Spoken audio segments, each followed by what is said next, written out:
Welcome to the Chiefs briefing for the November 7th, 2023 general and special elections. Thank you to all of you as Chiefs, Assistant Chiefs, and other individuals joining us for this briefing today. We're going to go over all the information you need about procedural and legal changes for this election.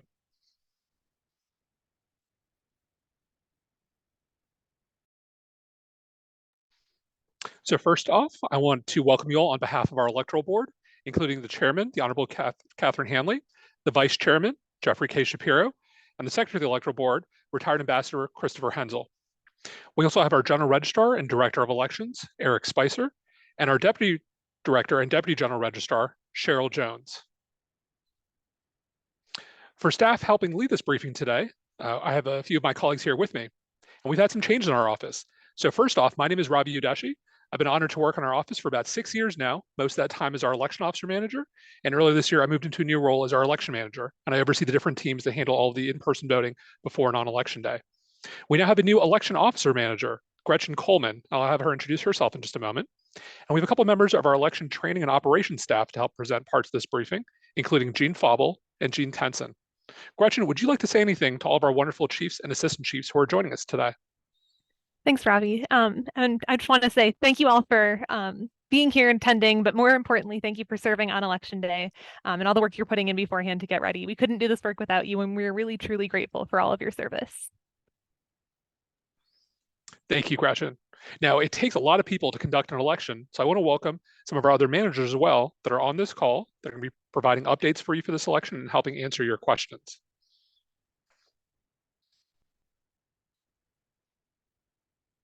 We're fortunate to be joined by our IT manager, Cord Whitehouse, and if he's not available, our IT business analyst, George Panagakos, our voter services and SDR manager, Bushra Ardalan, our deputy registrar for early voting satellites, Florence Brown, our deputy registrar for absentee voting, Sean Stewart, our voting equipment and logistics manager, Tyrone Allen, our election inventory and supply manager, Kay Garrison, and clerk to the electoral board and polling place liaison, Beth Methvessel. Now, for today's briefing, it has three main parts. First, we're going to go over the legal and procedural updates. We have quite a bit of content to cover, and we think that'll take about 60 minutes. Then we'll go to part two, updates and information from our office managers. And then we'll move to part three, which is our live question and answer session with all of you. If you do have any questions as we're presenting content today, please use the question and answer feature at the bottom of your Zoom screen to submit any questions. We'll be reviewing them as you submit them, and we'll answer them towards the end of today's briefing. All right, let's go into an overview of the main information you need to know for this election.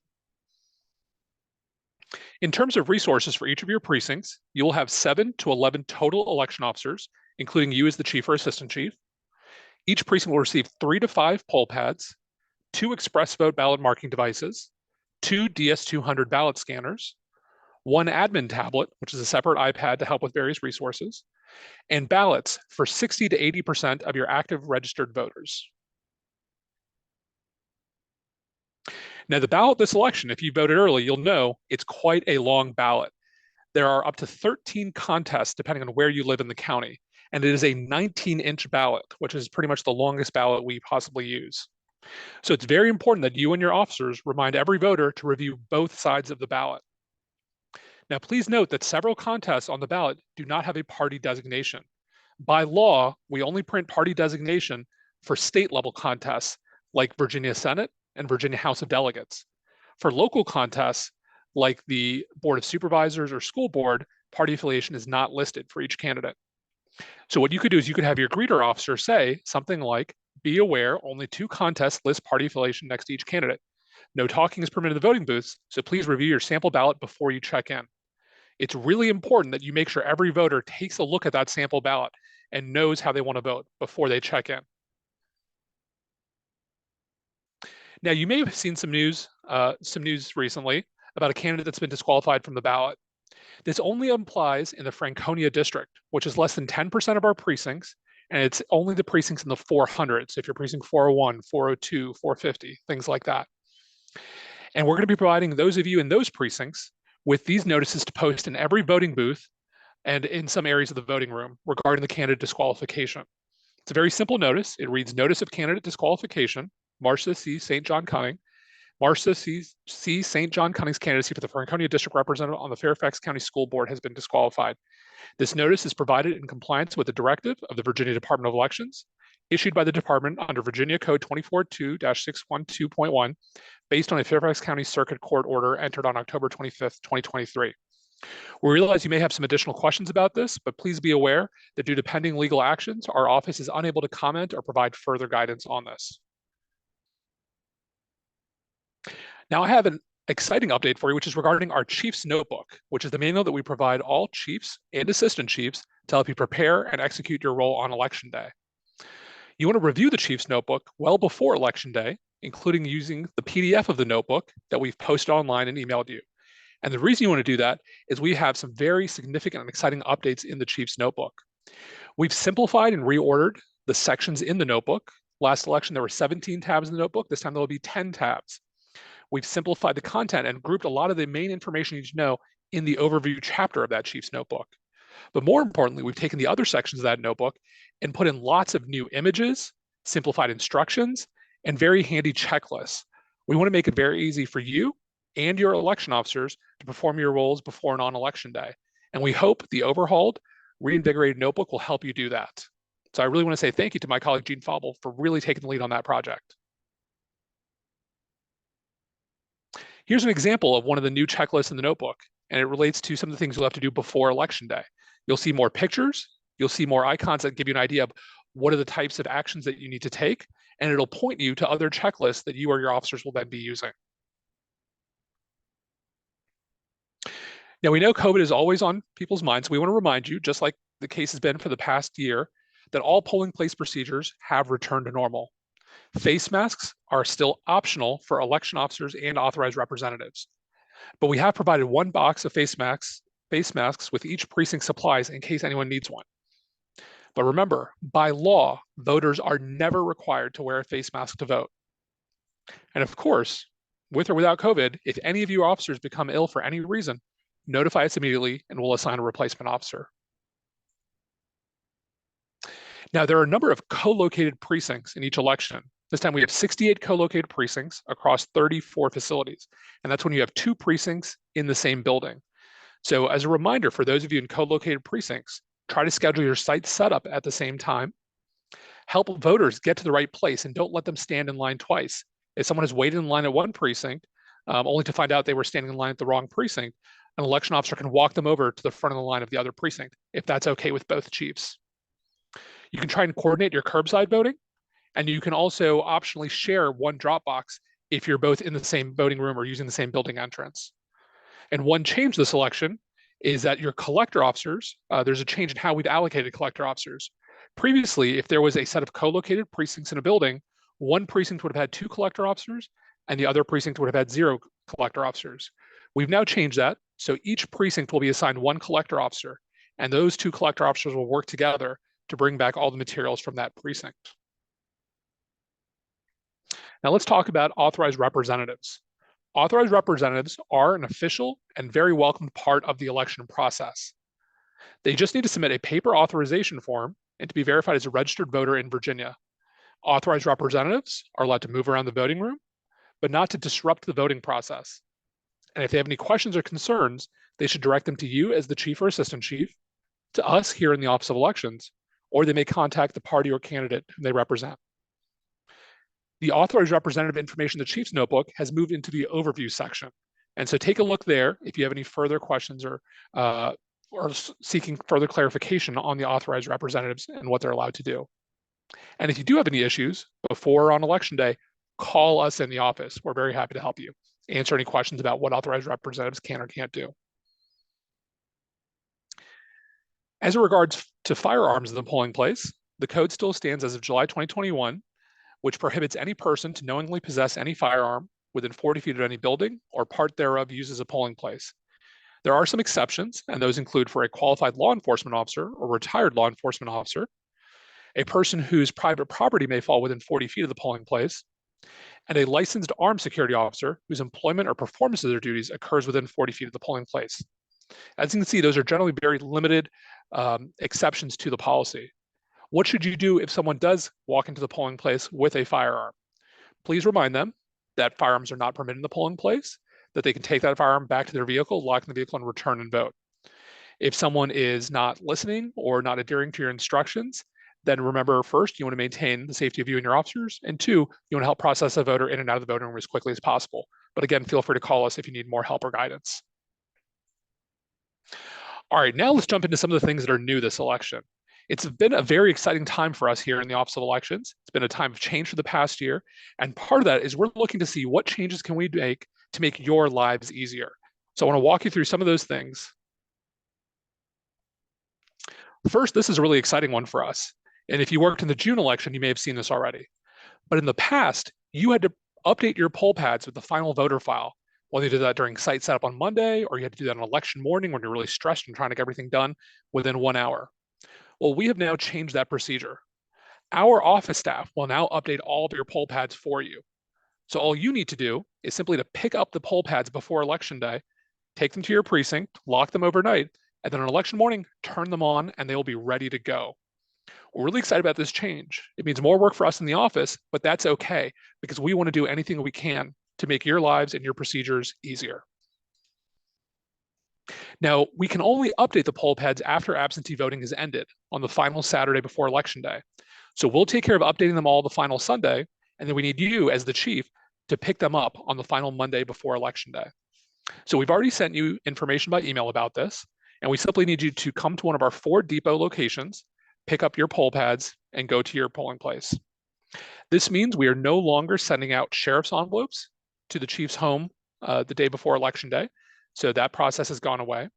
You do simply just have to select which depot you'd like to pick up your supplies from and what time you'd like to pick them up. When you do come to a depot, please have an ID ready so we can make sure we're giving the supplies to the right person. Any acceptable ID for Election Day is an acceptable ID for us. And don't take the poll pads home. You want to take them directly to your polling place. We know that the same-day registration process was a very busy and time-consuming process for you as chiefs a year ago. So in this election, we are now assigning an SDR specialist officer in every single precinct in the county. This is a new position whose job is to exclusively help you with same-day registration voters. Now, there's 2 parts to this. First, you as the chief or assistant chief will handle the precinct analysis, which basically means looking at the moving conditions and determining, is this same-day registration voter in the right place or not? If they are registered to vote somewhere else, and it hasn't been too long since they've moved, they might be able to go to their previous precinct and still vote routinely there. So you as the chief want to make that determination and make sure that they're in the right place. Because Virginia law has not changed, even with same-day registration, that a voter still needs to vote in their registered polling place.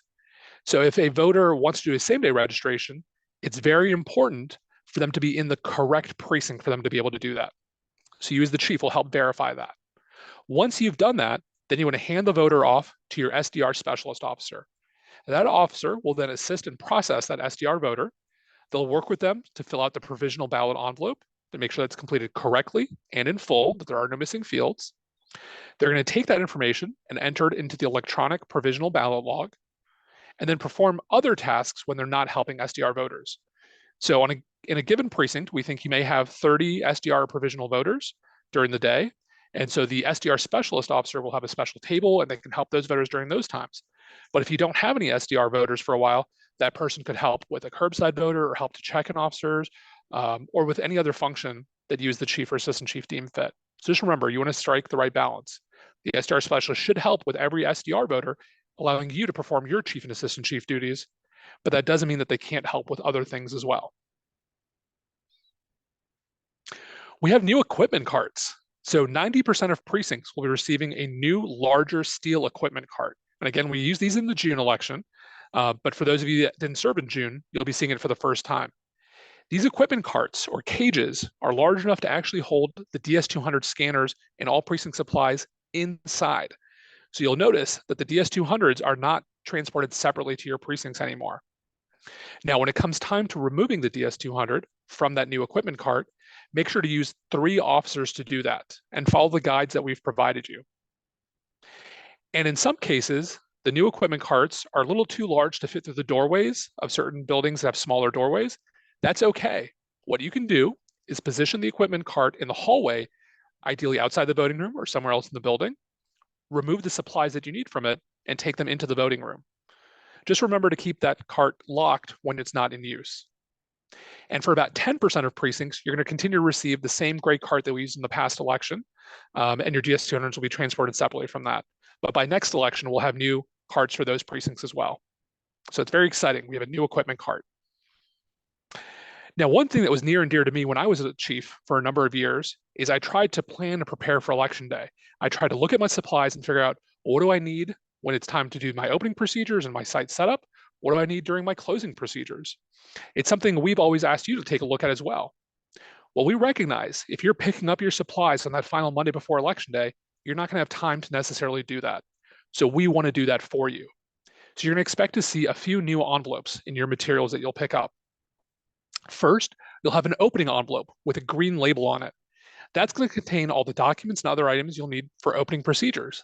Things like your election officer oath, your machine certification form, name badges for your officers, just anything you might need during setup or during opening procedures. And then similarly, we're going to provide you with a closing envelope. So documents like the statement of results, the printed return sheets, required signature checklist, we'll put those in your closing envelope so they're grouped together and ready for you. And we hope by doing that, it just makes your life a little bit easier and saves you a little bit of time. In addition, we have a red emergency envelope. So the emergency envelope contains documents and items you only need in emergency situations. We hope you never have to open this envelope and use it, but if you do, they're right there for you. What should you expect in that emergency envelope? Well, your large green 1B provisional envelope will be in there. And for those of you that have been around for a while, you'll remember that the 1B provisional envelope is only used if a court extends voting hours. That has not happened in at least 10 years, so we hope it doesn't happen this time again. But you have that in your emergency envelope if you need it. You'll also have your paper provisional ballot log. Remember that as we do provisional ballots, we have an electronic log on the admin tablet that the SDR specialist will enter those SDRs and other provisional ballots into. If for any reason you're having a technical issue and you can't enter them in the electronic log, go ahead and use the paper log instead. And ideally, contact us in tech support on election day. Maybe we can help you out with that first. There used to be a form at the back of your chief's notebook called the authorization to reproduce ballots.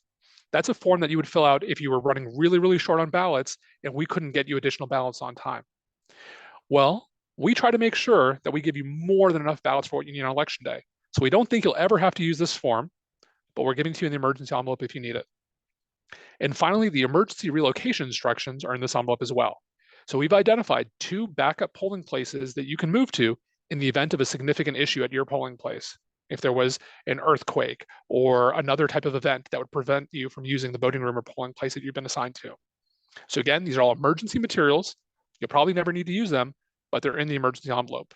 And if you don't use them, just return that envelope as is with the materials inside unmarked so we can reuse them again next election. There are a few new posters in this election.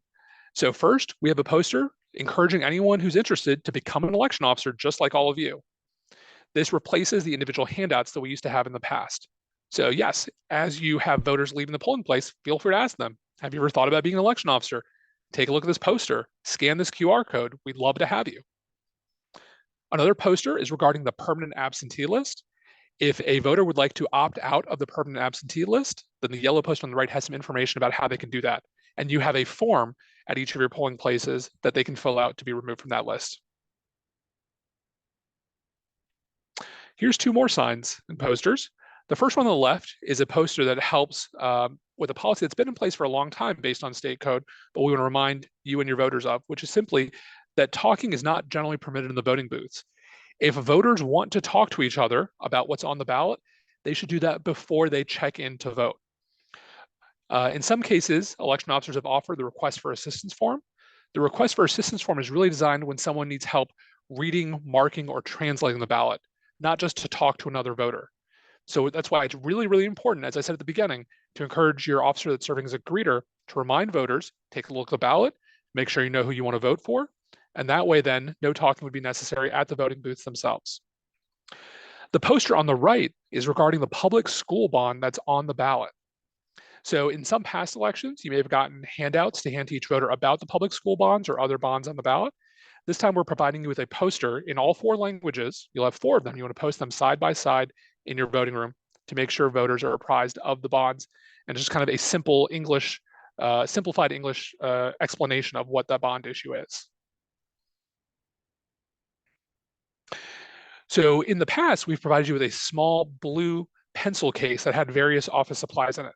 Those have now been transitioned into a green supply pouch. Has a little bit more room. It's transparent so you can see what's inside. We hope that just makes things a little bit easier for you.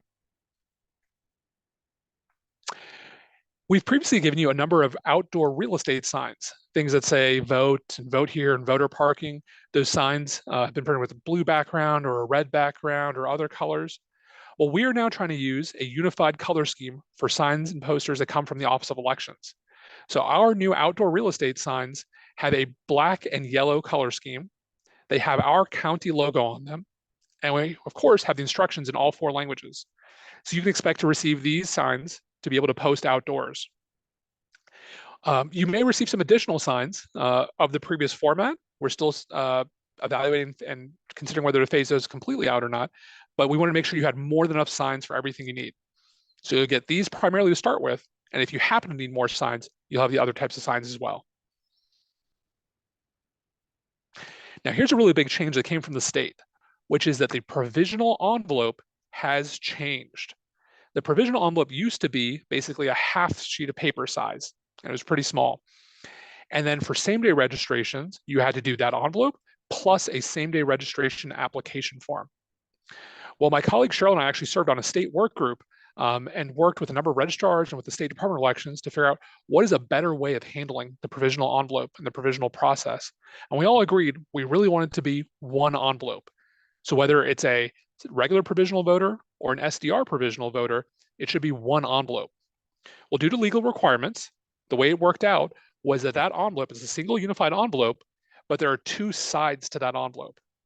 On one side, if it's a same-day registration voter, they fill out the same-day registration provisional side of that envelope. And if it's not an SDR voter, they fill out the other side of that provisional envelope. I cannot stress this enough. Make sure that the voter and you complete the correct side of the new provisional envelope. We've already seen some issues during early voting, but if a voter fills and signs the wrong side of the provisional ballot envelope, then we can't consider their provisional ballot or their SDR ballot. So it is so, so important that you make sure the voter fills out the right side. That's something that you want to talk about. It's something your SDR specialist wants to be very well of, that your assistant chief, all of you should be on the same page. Make sure you're completing the correct side. And if you have any questions at all, call us in the office. Call the voter support number. My colleague Busher and her staff are more than happy to provide you with any information you need to answer any of your questions. But please do that while the voter is still there with you. So if they need to do something differently, we can make sure that gets done. So in past elections, you had a ballot receipt form to sign and acknowledge that you received a certain number of ballots, and a ballot worksheet, which was a form to allow you to log the number of ballots as you opened each pack of ballots. Well, we've now been able to combine those into one form. So just be aware of that. This is the new updated ballot receipt form. The ballot receipt is at the top. You sign that during opening procedures once you verify you've received the correct number of ballots. And then during the day, the ballot officer will record how many ballots are in each pack that they open, which we hope and assume will be 200 ballots. We took a look at our election officer oath and our compensation sheet. And one thing we want to do to make it easier for you is to remove one thing that every officer had to sign. So the election officer oath is now where all officers sign in the morning and meet their legal requirement. We are no longer asking all election officers to sign the compensation sheet. Instead, the compensation sheet is now a form for you as the chief or assistant chief to simply let us know if someone was late, left early, or otherwise requires a payroll adjustment. So let me say that again. All officers, including you, will sign the oath in the morning. And then separately, you as the chief or assistant chief will complete the compensation sheet. You'll also notice one other change on the oath, which is we were able to make some changes and stay in compliance with the law, but the chief now only signs in one place. This was one of our most common sources of missing signatures, so we're really happy to be able to simplify that for you. So again, if you're the chief, go ahead and sign the top half of the election officer oath, and then have all your officers, including the assistant chief, sign the bottom half. Now, one item we want to do is we want to improve our chain of custody documentation as it relates to the materials that you as the chief bring back on election night.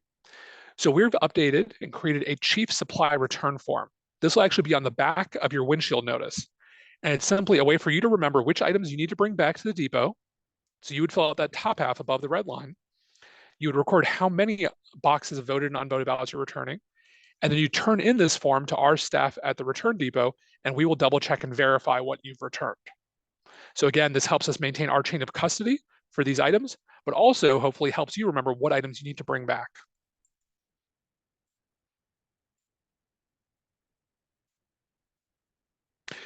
Now that's a lot that we've covered about what's new for this election. There are still some other things too, and I'm going to leave it to my colleagues to walk you through some of those.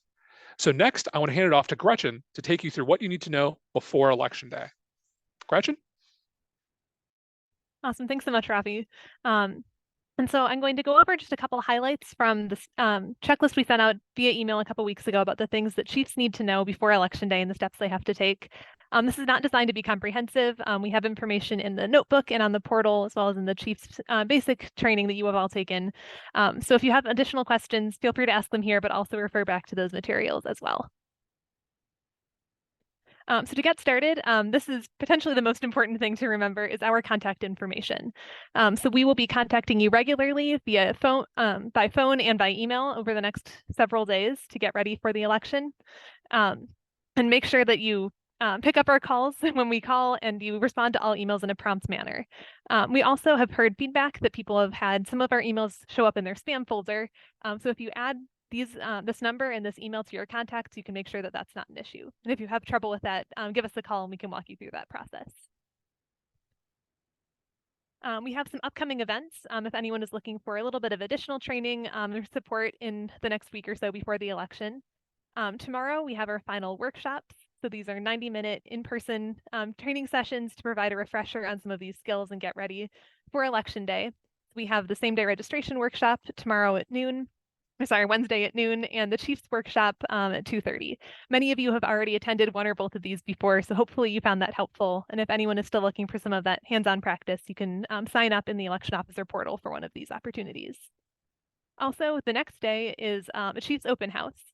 So this is a more informal drop-in event to just ask any last-minute questions, practice filling out the forms, using the equipment, any of those kinds of things that would make you feel a little bit more confident on Election Day. This is also an opportunity for you to pick up your Chief's notebook, the physical in-person copy. You'll have access to the digital notebook online, as we talked about, but if you want to pick up your paper copy before the Monday pickup, that would be an opportunity as well. And so that is going from 8 a.m. to 5 p.m. on Thursday. You can sign up for a time entry slot using the election officer portal as well. And then this one, the final thing we have on here is a new event, an opportunity that we're offering, which is a Zoom virtual SDR briefing. So we just, similar to what we're doing now, want to give a little bit more context and a little bit of a refresher for anyone who is still has questions about same-day registrations. And so we will have a Zoom briefing at 10:30 on Friday morning to give you a little bit more hands-on practice. And that opportunity is not in the election officer portal just yet, but it will be soon. So stay tuned for an email with a little bit more information. And I know I've referenced this a lot already, but you probably have also noticed our new election officer portal, and specifically the Chiefs page that we published and put more information on last week. We're very proud of it, and hopefully you found it a useful place to have that one-stop shop for all of your election officer information. And so we have the dedicated chief and assistant chief page. I won't go through this whole list of all the things that you can find on there, but please do, if you haven't already, take a look and make sure you have all of this information ready and you understand what's out there.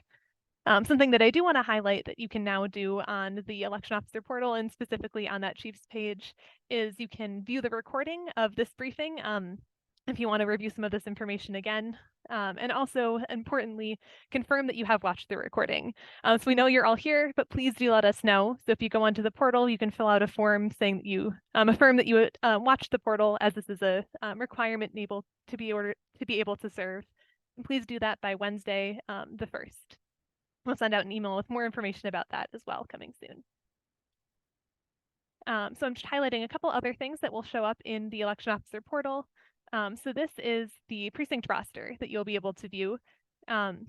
I know in past elections, we have either given you a printout or there is a kind of live Airtable form before. This is now going to be housed in the portal, which we're very excited about. So you can see live if there are any changes, because there are frequently cancellations or additions before election day. So this way you can check back regularly and see your most recent roster at any time. You can also download a CSV file if you want to print it out using Excel. That's an option as well. Something else that is really important to do before election day is contact your polling place. So this is really important to make sure both that you do the site setup sometime this week, and as well as the initial visit sometime this week, and then the site setup on Monday, the 6th, to get your polling place, get your precinct all set up before election day. So if you haven't made that initial call yet, please do that as soon as you can, but by Wednesday at the very latest. If you verify that all the information about your polling place in the portal is correct, if there are new contacts that need to be updated, especially the election morning contact, you really want to make sure that you have the correct phone number to call if your building is not, or if the building is not open at 5 a.m. That will get you'll have someone to be able to come let you in as soon as possible. So that's very critical, as well as any of the other information on there.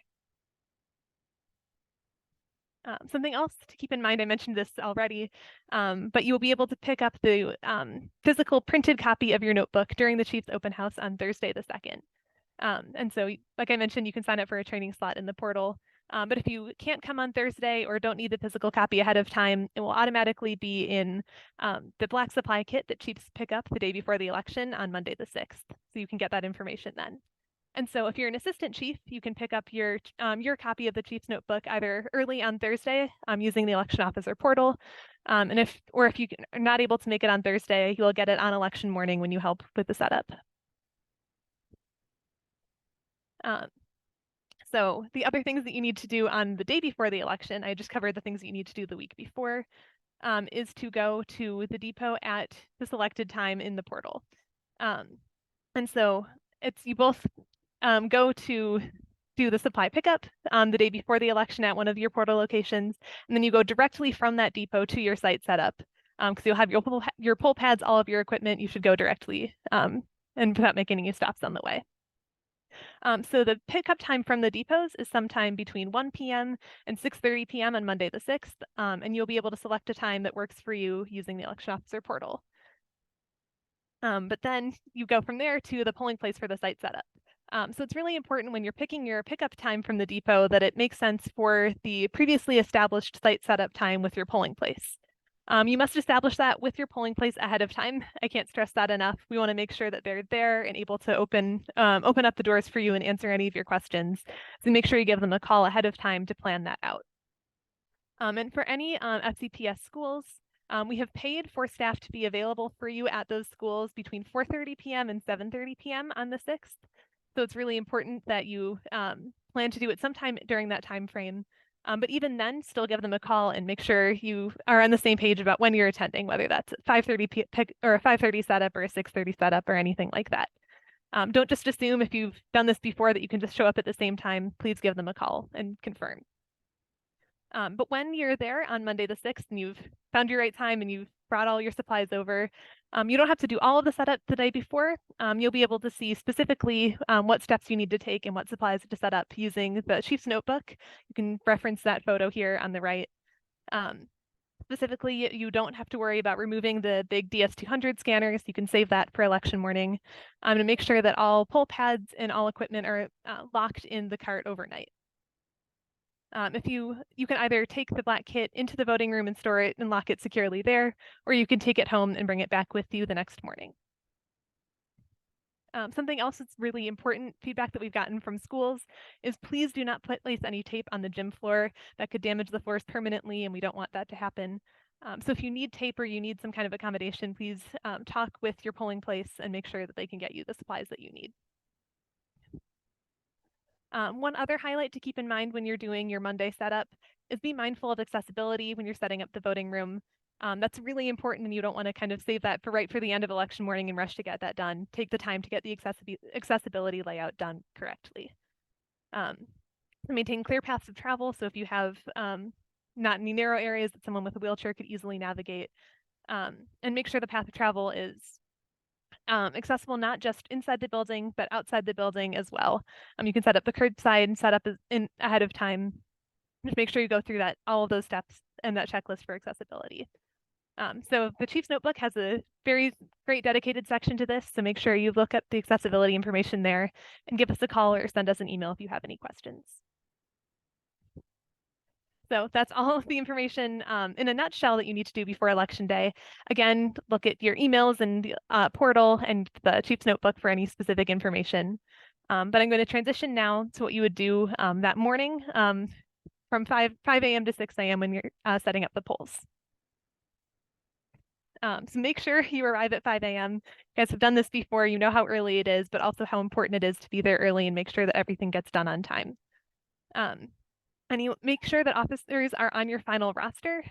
Make sure that, especially if you're in a co-located precinct, that the officers are going to the right side of the precinct and taking the oath with the right place and helping out the right team.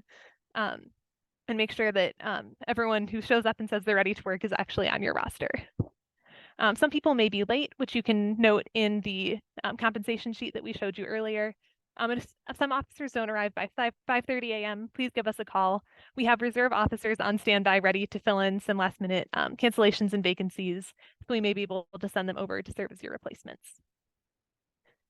And also, this is in general, not just for this call that you would give to our office on Election Day. When you're calling us, please give your precinct number and name. So not just the polling place name because of some of those co-located precincts, but if you say 100 Patriot, something like that, that would be very helpful. And that way we can get you all the services and take the correct documentation that needs to be done to get you the assistance that you need. This is when you're unloading your equipment cart on election morning. Be careful when you're moving it around. We showed you that picture earlier. It's quite large. It's a little bit unwieldy if you don't handle it correctly. But we have these great straps to be able to move the cart. So please use those straps rather than sticking your fingers inside the mesh because that could cause injury. Please use those straps and handle with care. And so also we encourage you to not do this or don't do this the day before unloading the DS200 scanners. Wait until election morning. And we put together a quick video to show you how it's done. They are quite large and very top heavy. So we want 3 officers to be working together to unload and reload the cart at the end of the day to make sure that the weight is distributed evenly and can be done so safely. So I'll play this video. So you can see that they're gradually guiding it out and they're tilting it down to start. They're not just lifting it straight out. I'm also going to pause and handle. You can see here that Jean, one of our rovers, as she's handling it, is grabbing the handles from the bottom. She's not grabbing, there's handles in the gray clamshell on top. She's using it from the bottom. So it's able to give her a little bit more security there. And we have one election officer in front who is helping guide it down and one on either side lowering it. You can see as they're lowering it, you can see them roll it onto its side. It's on wheels, so once it's on the ground, it'll be much easier to maneuver. Again, if you have any questions or any issues with that on election day, please give us a call.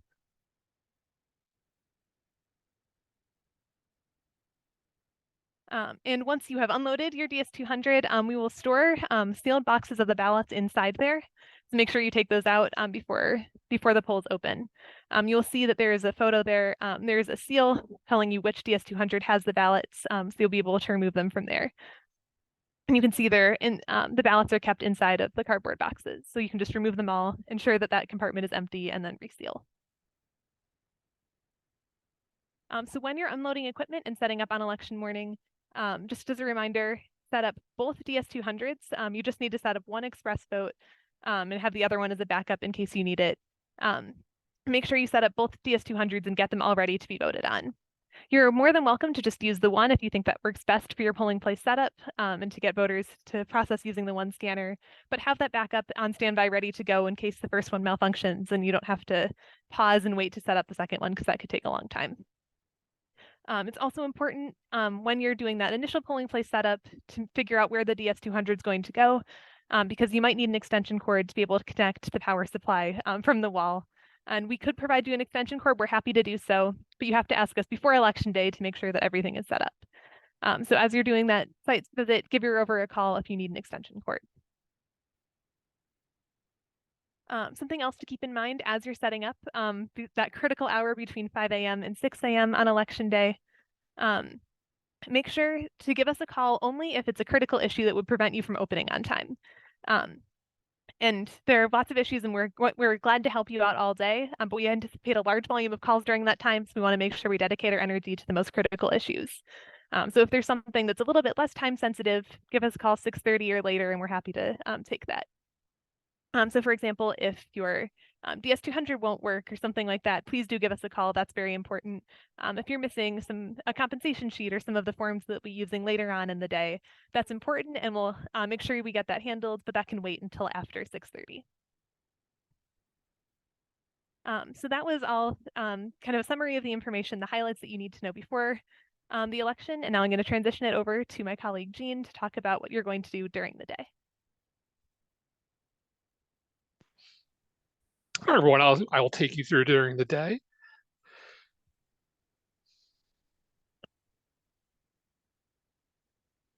So there's a number of things that are going to occur during the day. We want to walk you through them, including the most important things for you to remember.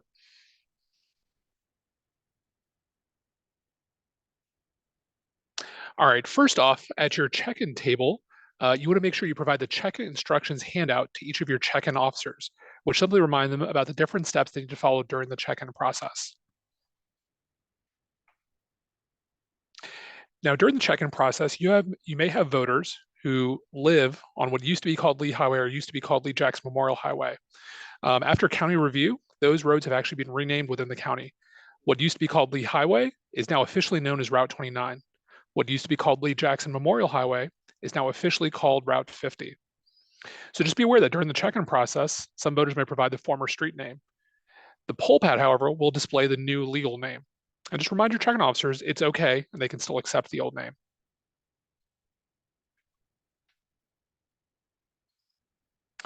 Now, as we've had for the past couple of years, we want to remind you that we have guidance on driver privilege cards. So let's take a step back. Sometimes some voters have a limited duration license. It's only valid for a shorter period of time, and that is an acceptable ID for voting. Other individuals, not voters, but other individuals may have a driver privilege card, and driver privilege cards are not an acceptable ID for voting. However, driver privilege cards and limited duration licenses are completely identical in appearance.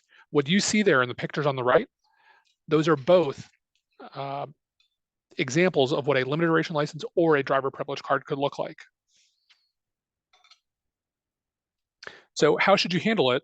And how can your check-in officers identify if someone is presenting a driver privilege card? Well, instruct your officers to check. Number one, does it say federal limits apply in the top right? If so, does it also say 9 under restrictions? If so, does it also say limited duration on the back?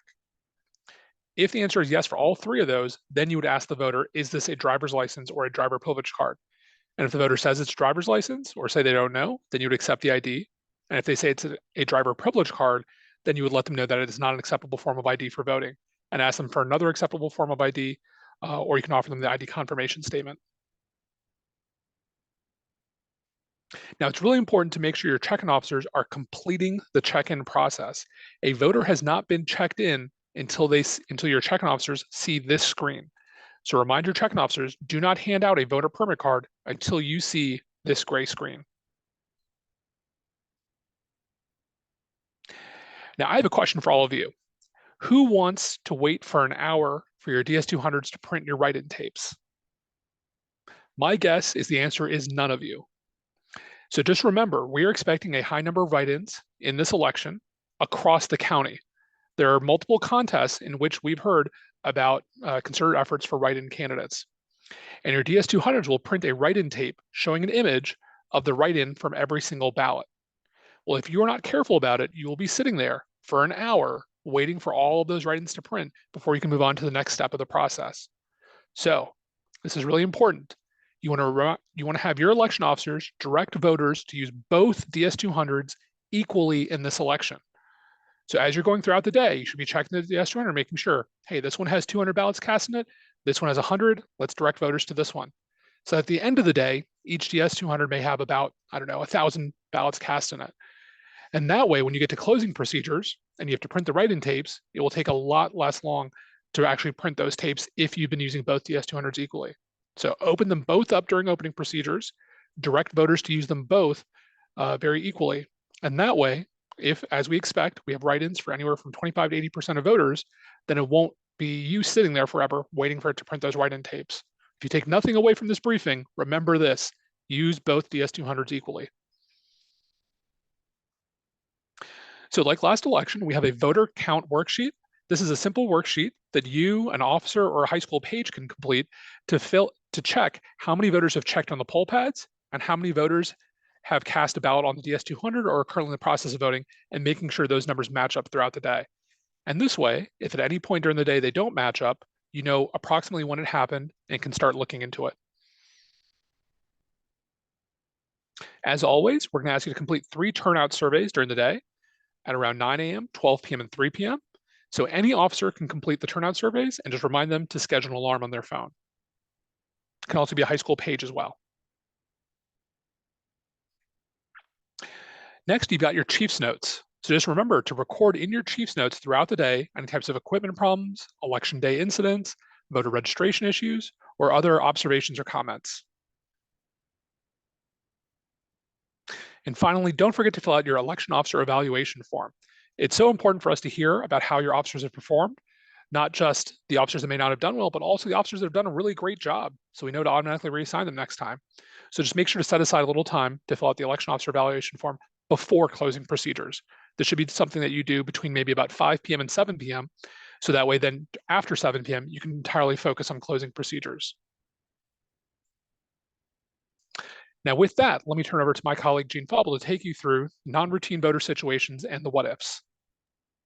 Hello, this is Jane Fauble. I'm on the election operations and training staff, and we're going to talk about non-routine voter situations, the tools that are available to you to know how to deal with all these situations, and what documents that you can look at to help you. So inactive voters are one form of non-routine voter situation. Basically, the Office of Elections and Department and the State Department of Elections will send out confirmation notices, various kinds of documentation to confirm that a voter still lives in the county. And if they are returned undeliverable, or they're just not responded to, or if a voter hasn't voted in a certain number of consecutive elections, then they are marked on their voter record inactive voter. If the inactive voter has not moved, then you simply ask them to complete an affirmation of eligibility form. You can see the part where the voter fills out in this image. And this is the easiest non-routine situation. And then when you check that voter in as the chief, you make sure you check the flag for voter signed oath. There's a pull down menu and you select affirmation of eligibility. So you don't need to call the office for the inactive voter who hasn't moved. Now, there might be a situation where the inactive voter did move, and then at that point, you're going to need to consult the moving conditions chart to see what options are available to that voter. And we'll get to moving conditions in a few slides from now.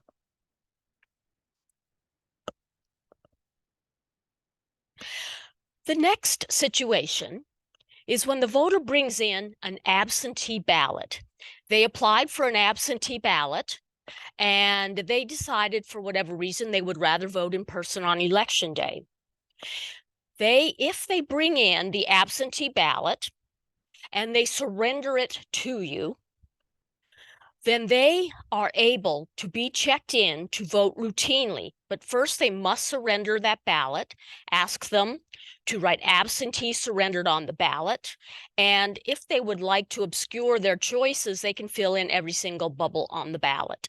Once they've surrendered that ballot, you will override the absentee flag on the poll pad and check that voter in to vote routinely. And if you've noticed in these two situations, one thing they have in common is they are non-routine voter situations that do not require the use of a provisional ballot.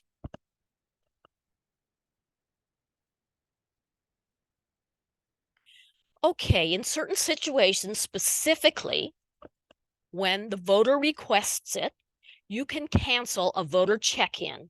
And I'm going to read to you the specific directions for this. It is permissible to reverse the check-in of a voter on a poll pad if specifically requested by the voter. Now, if a voter abandons their ballot and leaves, they are then a fleeing voter and the ballot is voided.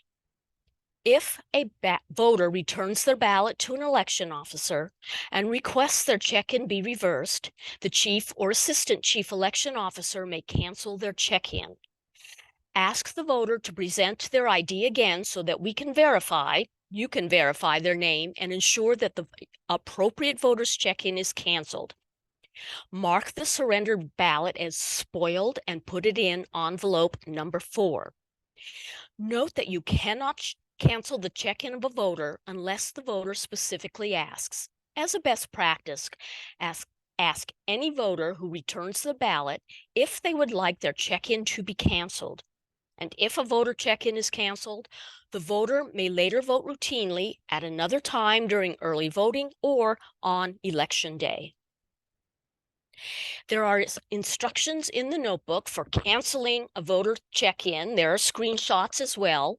Or say you need to edit a voter check-in on the poll pad. For example, your curbside officers forgot to check the curbside flag when checking in the curbside voter, or someone was checked in and then after they're checked in, they realize they need assistance and you have to check the required assistance flag. There are instructions in the notebook, and follow those instructions for either canceling or editing a voter check-in. For everything else, you have a document. It's a state-issued document. It's incorporated in the chief's notebook. It's called the What-Ifs, what to do when. Excuse me. It walks you through many non-routine situations. On the front page, you can see that they're grouped by broad category. They say problems 1 to 3 have to do with voter identification. These are problem numbers. If you go to the second page, the second and third pages, there's a more detailed table of contents. Make sure you distinguish between the problem number, what if number, in the left side versus the page number where you'll find that problem number in the what if documents. I would suggest taking a look at these before elections day so you're familiar with the layout of the what ifs and the categorization of the problems and where you find them. So now we're moving to provisional and same-day registration. There are some voters who may need a provisional ballot to be issued to them. And then we also have the situation where voters may complete a same-day registration. So as pointed out in the What's New section of this briefing, the provisional envelope is now it unifies the provisional vote and same-day registration application. That is on the front side of the envelope. So if you are processing a same-day registration application voter, you will use the front side. The reverse side is for provisional voters for all other provisional situations that are non-SDR. Note on the front side, the top part is the registration application, same-day registration application. The voter will fill out that part, and they must sign it. As the election officer, you must make sure on either side of the envelope, whichever one that you're working with with the voter, that you fill out the election officer block in the lower left-hand corner, and that you write the precinct number at the top right-hand corner. And a very important thing to point out is on the same-day registration application side of the envelope, do not write any extraneous remarks on that side of the envelope because it will be, if it's accepted, it will be scanned into the voter's official record. If you want to write any comments that won't fit in that tiny little box down at the left-hand corner, paperclip a piece of paper if you want to submit some additional comments. Now, this is a very important note, to which I'm going to add one other very important note. First of all, the Electoral Board, and only the Electoral Board, decides whether a provisional ballot is counted. Do not tell someone their ballot will be counted. It is only the Electoral Board's decision. And if there's another thing you remember to take away from this briefing, it is this: provisional voters are never checked in on the poll pad, and provisional ballots are never scanned on the DS200. So it's important that you keep that provisional voter at the chief's table or SDR specialist table until they have returned the provisional ballot to you in the sealed provisional envelope. So, what is the provisional ballot process? There are checklists in the notebook that walk you through this. So you don't have to memorize this. You follow the checklist and follow it you're going to use this checklist and follow it for all your provisional voters. 1, seat the voter at the chief's table. Keep them away from the DS200s until the process is completed. Then you're going to verify the voter's ID. If they don't have a valid form of ID, they can fill in the ID confirmation statement. And then you're going to hand that provisional envelope to the voter. They have to complete, sign, and date the appropriate side of the envelope. If it's an SDR provisional, they're going to do the front side of the envelope. If it's a non-SDR, other reason provisional voter, they will use the reverse side of the envelope. Then the officer must complete the appropriate election officer block on the side for that voter and make sure you sign it. They can't process it if either the voter or the officer does not sign. Then you must write the precinct number at the top right-hand corner so we know which precinct that voter did the provisional ballot in. Then you're going to add the voter to the electronic provisional ballot log. You will only be using the electronic log in this election. The paper log is only if your electronic log stops working. Now, once you submit that provisional voter entry in the log, it does not keep a list. So we recommend that you put a little tiny check mark next to the precinct number on that envelope so you can keep track of the envelopes you have for the voters you have entered into the provisional ballot log. And then next, once you've done this, you're going to keep that voter right there with you at the chief's table. You hand them their ballot, put up a privacy booth, and stand back, but where you can still make sure that voter doesn't take it away to the DS200 while they fill it in.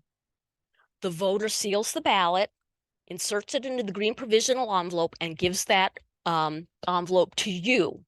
At that point, you provide the provisional notice to the voter, which informs the voter about the steps they can take to follow through on their provisional ballot.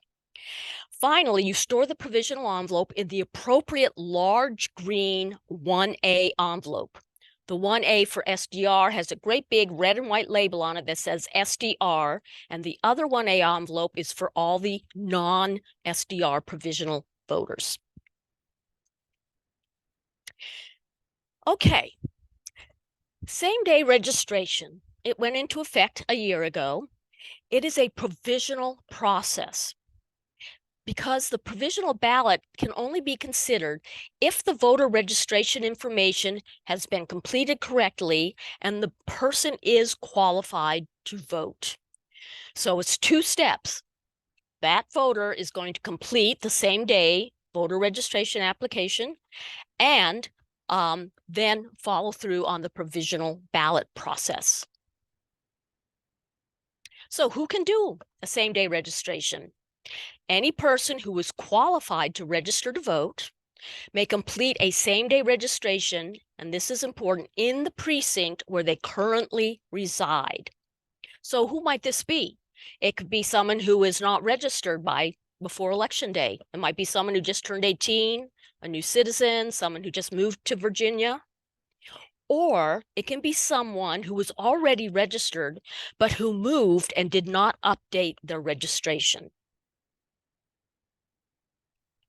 So what are the steps? In the What's New, Ravi spoke about how the duties between the chief and the SDR specialist would be best divided. So the chief would first start out. Suppose someone comes in, a voter comes in. You're going to have two categories of voters: those who are not registered at all, don't appear on the poll book, and those who are registered but moved. So the chief will first search for the voter's name in the poll book. Is the voter even registered? Because, you know, you're going to proceed differently depending on the answer to that. Next, the chief will do the analysis to verify that the voter is eligible to do a same-day registration in this precinct, and we'll get to that a little later. They are going to verify the voter's ID or ID confirmation if they don't have a valid form of ID with them. And then at this point, after they have done all the analysis that this voter is eligible to do an SDR in that precinct, they will send the voter to the SDR specialist who will oversee the administrative steps of getting that registration form completed and the provisional ballot process. So at this point, the SDR specialist will ask the vote,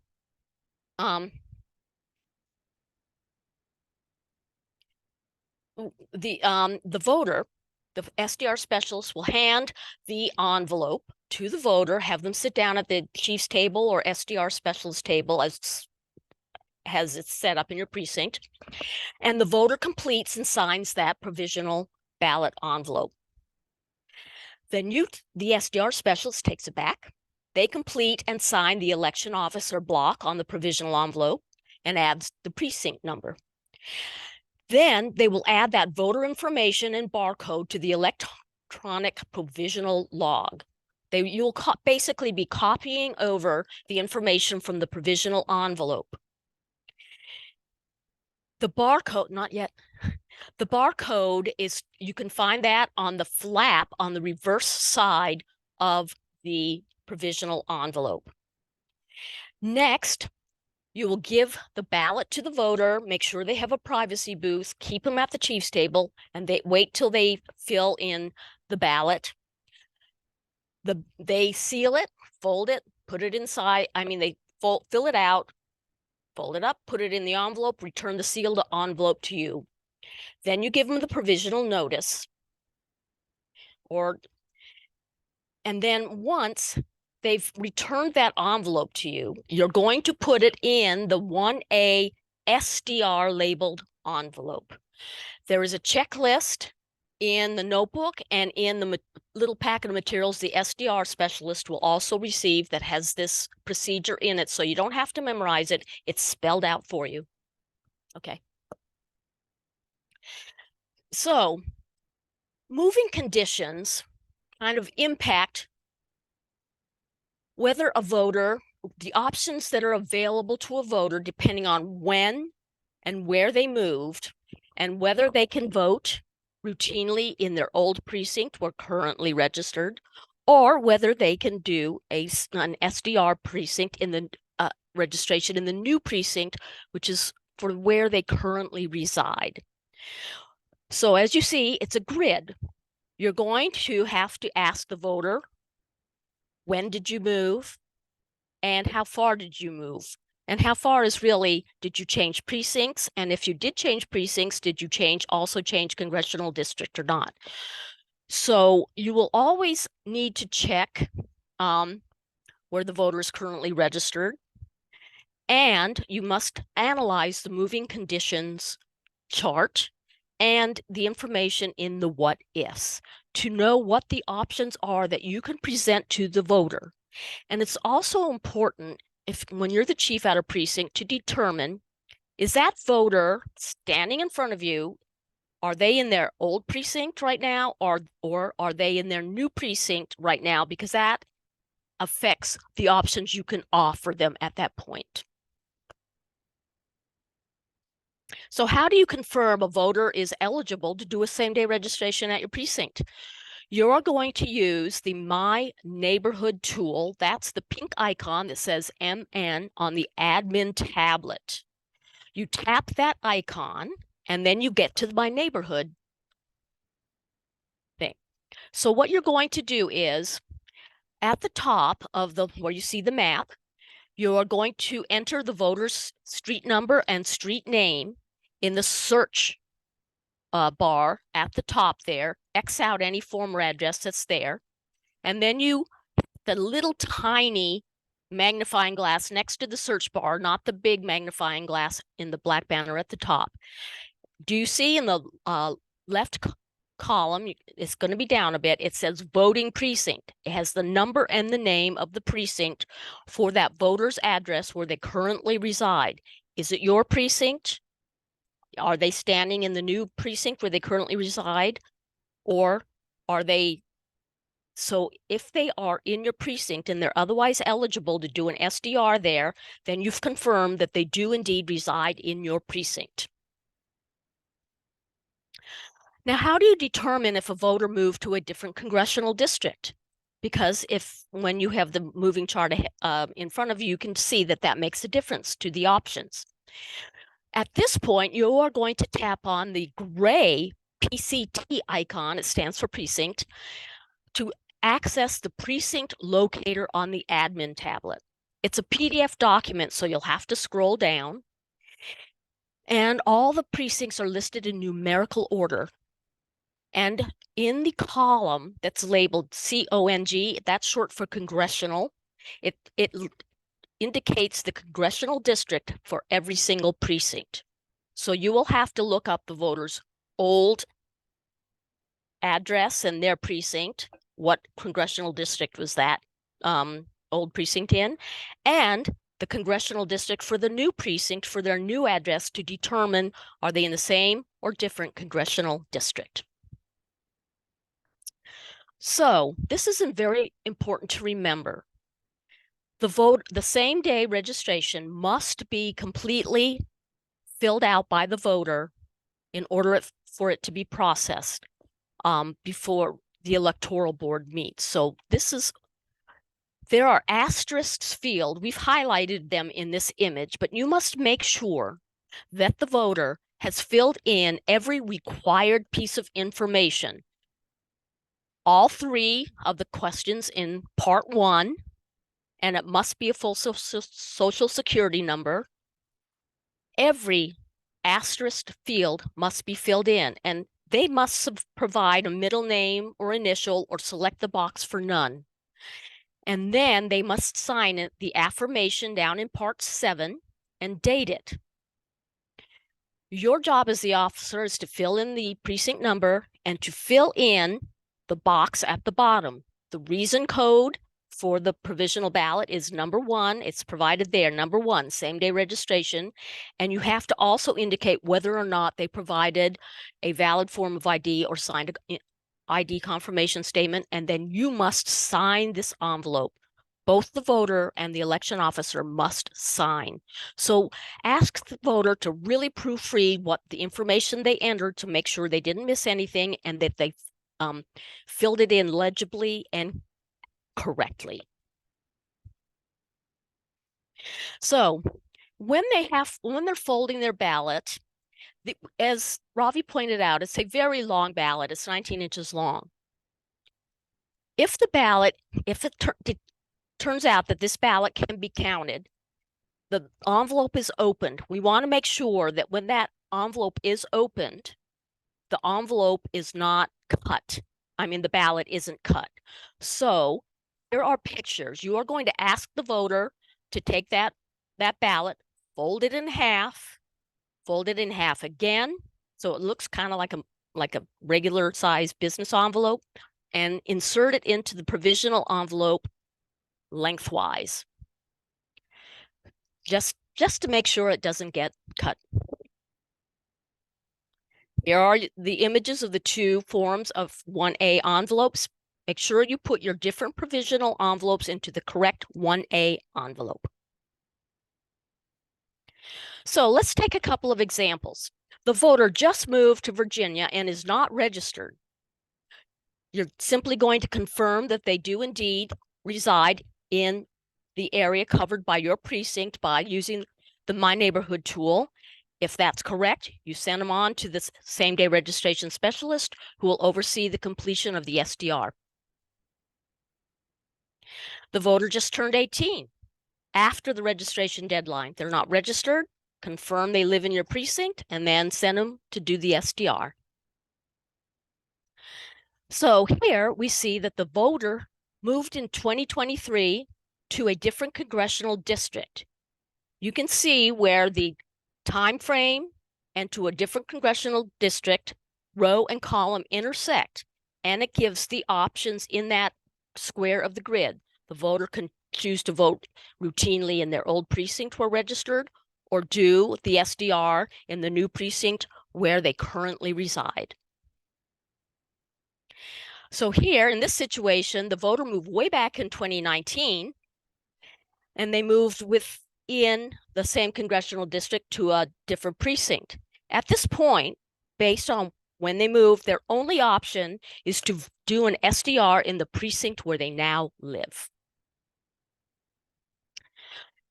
We heartily encourage you to, if you have any doubts about whether you are doing this correctly, analyzing the moving conditions correctly, whether the voter's in the right place, whether they're indeed registered, please call the office, the number that's called that says Chiefs, that ends in 8765, to just verify that you're doing the right thing for that voter.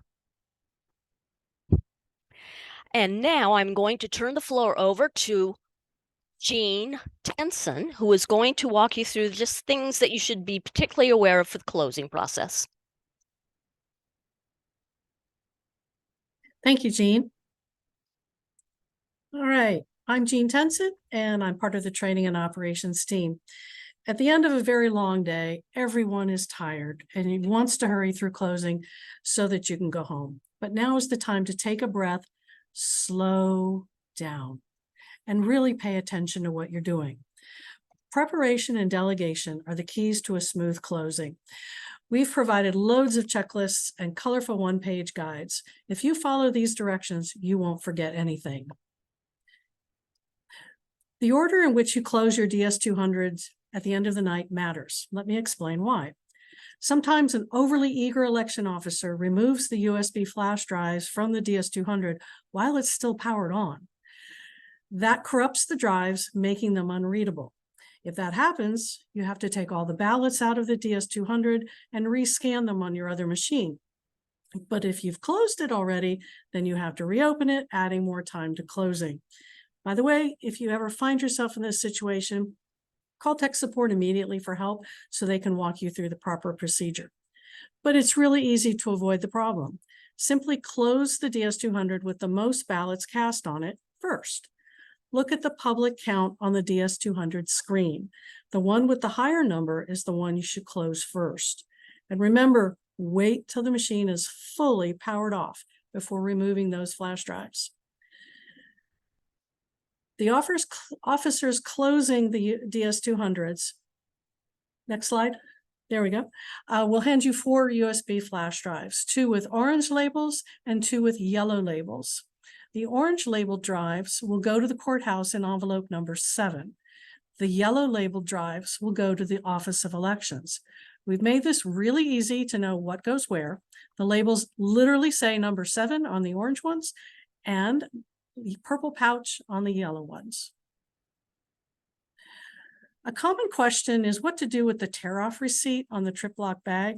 It's considered a seal because of the serial number printed on it. So please put that in envelope number 7. Don't seal it inside the bag or staple it to the machine certification form. This is part of the one-page guide that the collector officers get. So if they follow the directions, we'll be good. Heads up for all of you co-located precincts out there. There is one collector officer assigned to each precinct in a co-located situation. Everybody else gets 2.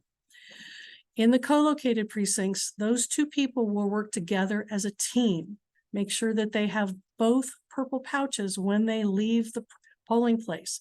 Don't let them leave if they have just one pouch or are missing some of the flash drives.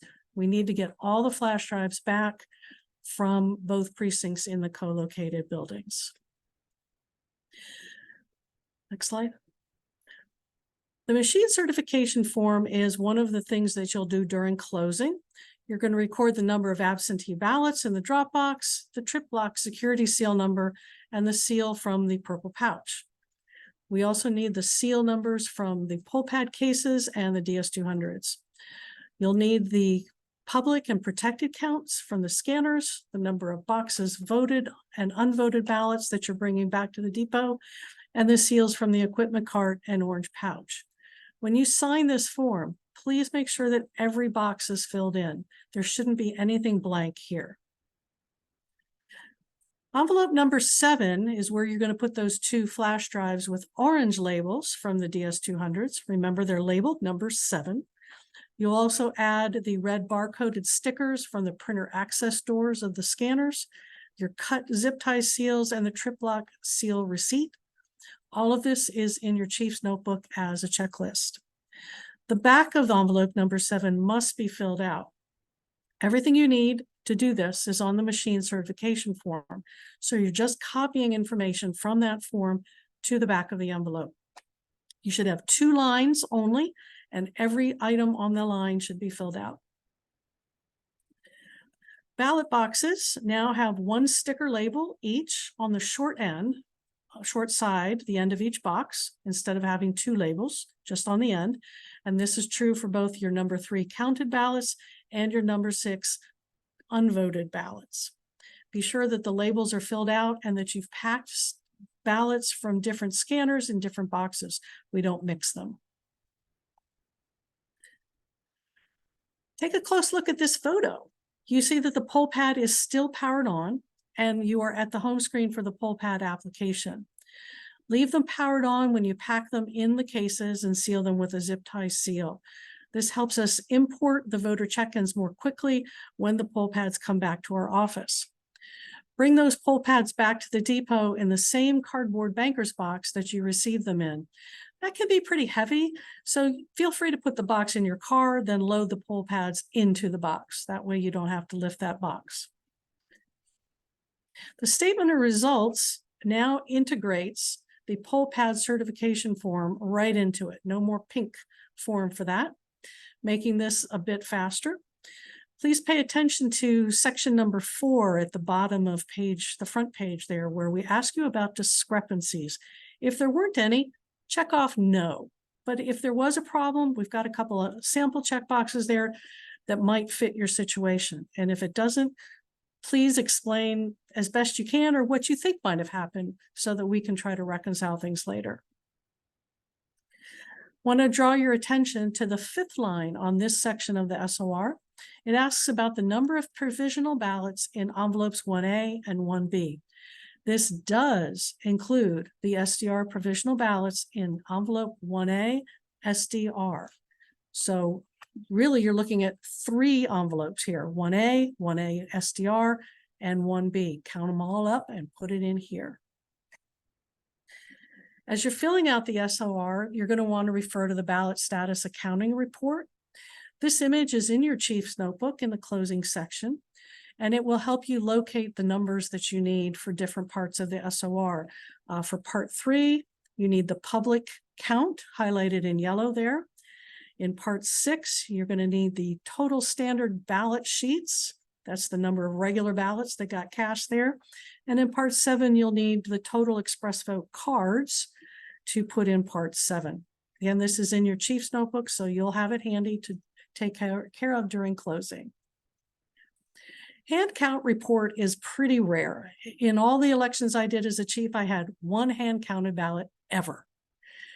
And it can happen if a voter mismarks a ballot, is in a hurry, they try to cast it on the scanner and head for the door, and then it gets kicked back. And if that happened, you would have put that ballot into your auxiliary compartment to be hand counted at the end of the day. This has nothing to do with write-ins. This is a hand count report. If that happens, you can try to rescan that ballot on the scanner. If it still won't scan, you hand count it using this form. It's very rare. If you have any questions about the voter's intent, call our office and we'll walk you through it. If you use the form, bring it back in envelope 2. If you don't, just leave it in the black kit. It's not a problem. Results notice and the results worksheet. The results worksheet is where you're going to account for the results in each contest on the ballot. So you're going to put in how many votes candidate A got, how many votes candidate B got, the same for the referendum. All those things will be put in here. The results are reported by scanner, so you'll separate those out. Once you've filled out the main worksheet, then you'll copy that information over to the results notice and post that on the main door of your building so that it is visible to the public. The backup results notice comes back with you in the kit when you bring your kit back to the depot. The signature checklist can be used by you or an election officer to verify that all the required documents have the right signatures. If something's missing, any signatures, you or your officers will have to come back to the office after Election Day to sign those. Generally speaking, if a document only needs one signature or two, we expect one of those to be the chief or assistant chief. And if anything's missing a signature, we will call you to come sign because it's your responsibility to make sure that the signatures were done correctly. The orange pouch is where you put your equipment keys on the wristbands, the password cards, and other small items like lost IDs, cell phones, stuff like that. Those all come back in the orange pouch. You'll seal that with a small rectangular plastic tab seal from the clear plastic portfolio in your black kit. What you don't want to do is return any USB flash drives in this pouch. Remember, those go in the purple pouch, a lot of pouches. The lanyard key for the equipment cart will go back in your kit. If anything broke, like the scissors or a stapler, something like that, we want to fix it. We want to replace it for you. So grab a piece of paper, write broken, wrap it around the item with a rubber band, and then our supply team will take care of that for the next election. Stick it in the green pouch with your other office supplies, and we'll take care of that. This breaks Kay's heart when she sees stuff come back with blue tape all over, things are all crumpled up. We can't reuse them. And this is your taxpayer money. We are trying to reuse things between elections, and it's more efficient that way. So please, we know you're tired, but take the time to tell your officers to remove the blue tape from all the signs and posters that come back and pack them neatly and flatly, if you will. These are the things that should be coming back with you in your car, your black kit. I can't quite see what that one is. Your number 3 voted ballots, your number 6 unvoted ballots, and your poll pads, which will be in that cardboard banker's box. There is a checklist for this, just like there is for everything in your chief's notebook. Lastly, there is the return depot. You're going to come back to the same place where you picked everything up on Monday.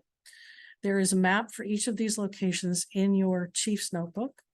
And there will be signage out there, yard signs, black and yellow, to help you find the right place, the right door to go to, the right driveway. And I'll turn this back to Robbie.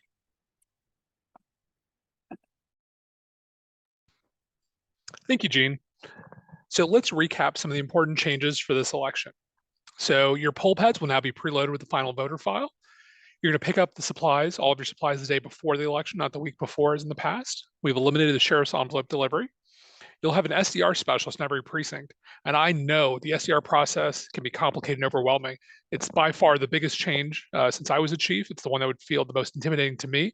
And I get it if that feels like a lot. And that's why we want to make sure you have an SDR specialist who's received all the training and briefing on the SDR process. You'll receive a new style of equipment card at 90% of precincts. Your ballots will now be delivered inside the DS200 ballot bin. You'll have opening and closing envelopes with the relevant materials inside.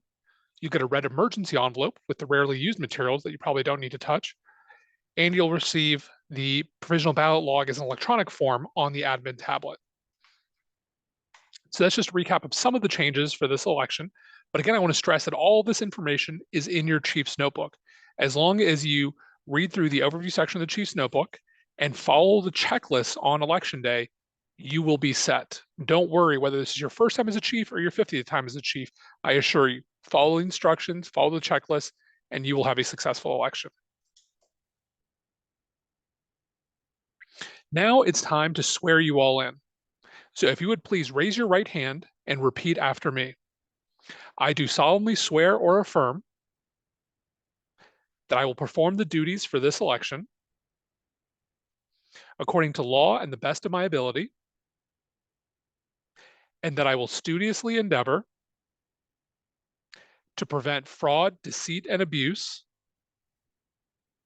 in conducting this election. Excellent. Now you've all been sworn in, are ready to swear in your officers on election morning. Now don't forget, you need to complete a form to let us know that you've watched and understood the content of this briefing. You can do that now in the election officer portal. Feel free to go back to an old email that we've sent you, open your magic link, go to the Chiefs page of the portal, and you can do that right now. Or we'll send you all an email later today with the recording of this briefing and a link to that page to allow you to do that then. Now we want to move on to hear from different office managers about updates regarding their areas and to answer any questions that you may have. So as before, please go ahead and submit your questions using the question and answer feature of Zoom. I know my colleagues and I have been going through your questions. I believe we've answered almost every single one that's come in writing so far, and we'll touch on a lot of the bigger ones orally as well, so everyone can hear and see those. In the meantime, let's check and see which of our managers are available to provide updates. So give me a moment here. So I see we have Eric and Cheryl joining us on this call, our director and deputy director. Eric and Cheryl, do you have any updates you'd like to provide to our election officers?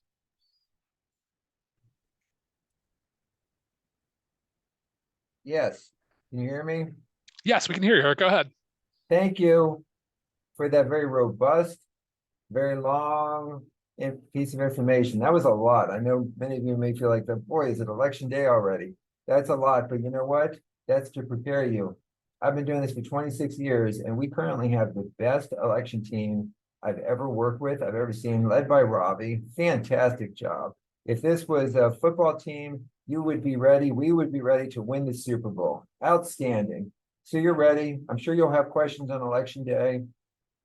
If you do, as they said earlier, just run them by us. You've got the Rovers coming in. You've got Robbie's excellent team. We've got Tech Command. We are ready for this election. And you know, next year is the big one so far as volume. Next year with the presidential primary and the presidential election. This one is the big election with candidates. We have 117 candidates in Fairfax County on the ballot. I tell that to people, their jaws drop. They can't believe it. We have so many contests, so many candidates. You will have a lot of people outside with their signs.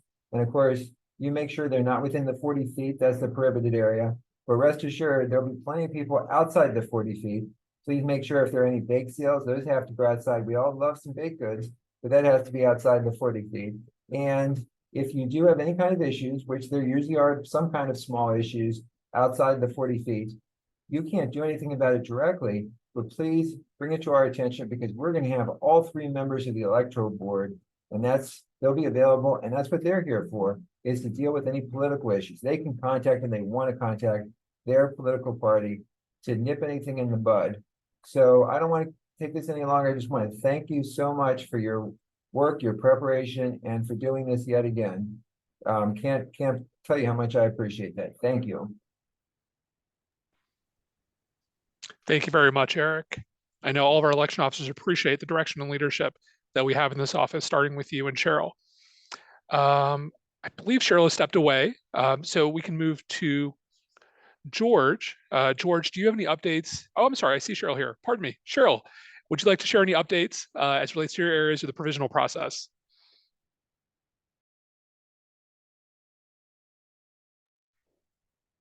Cheryl, I think you're muted right now. Oh, there we go. I kept clicking unmute and it wouldn't unmute.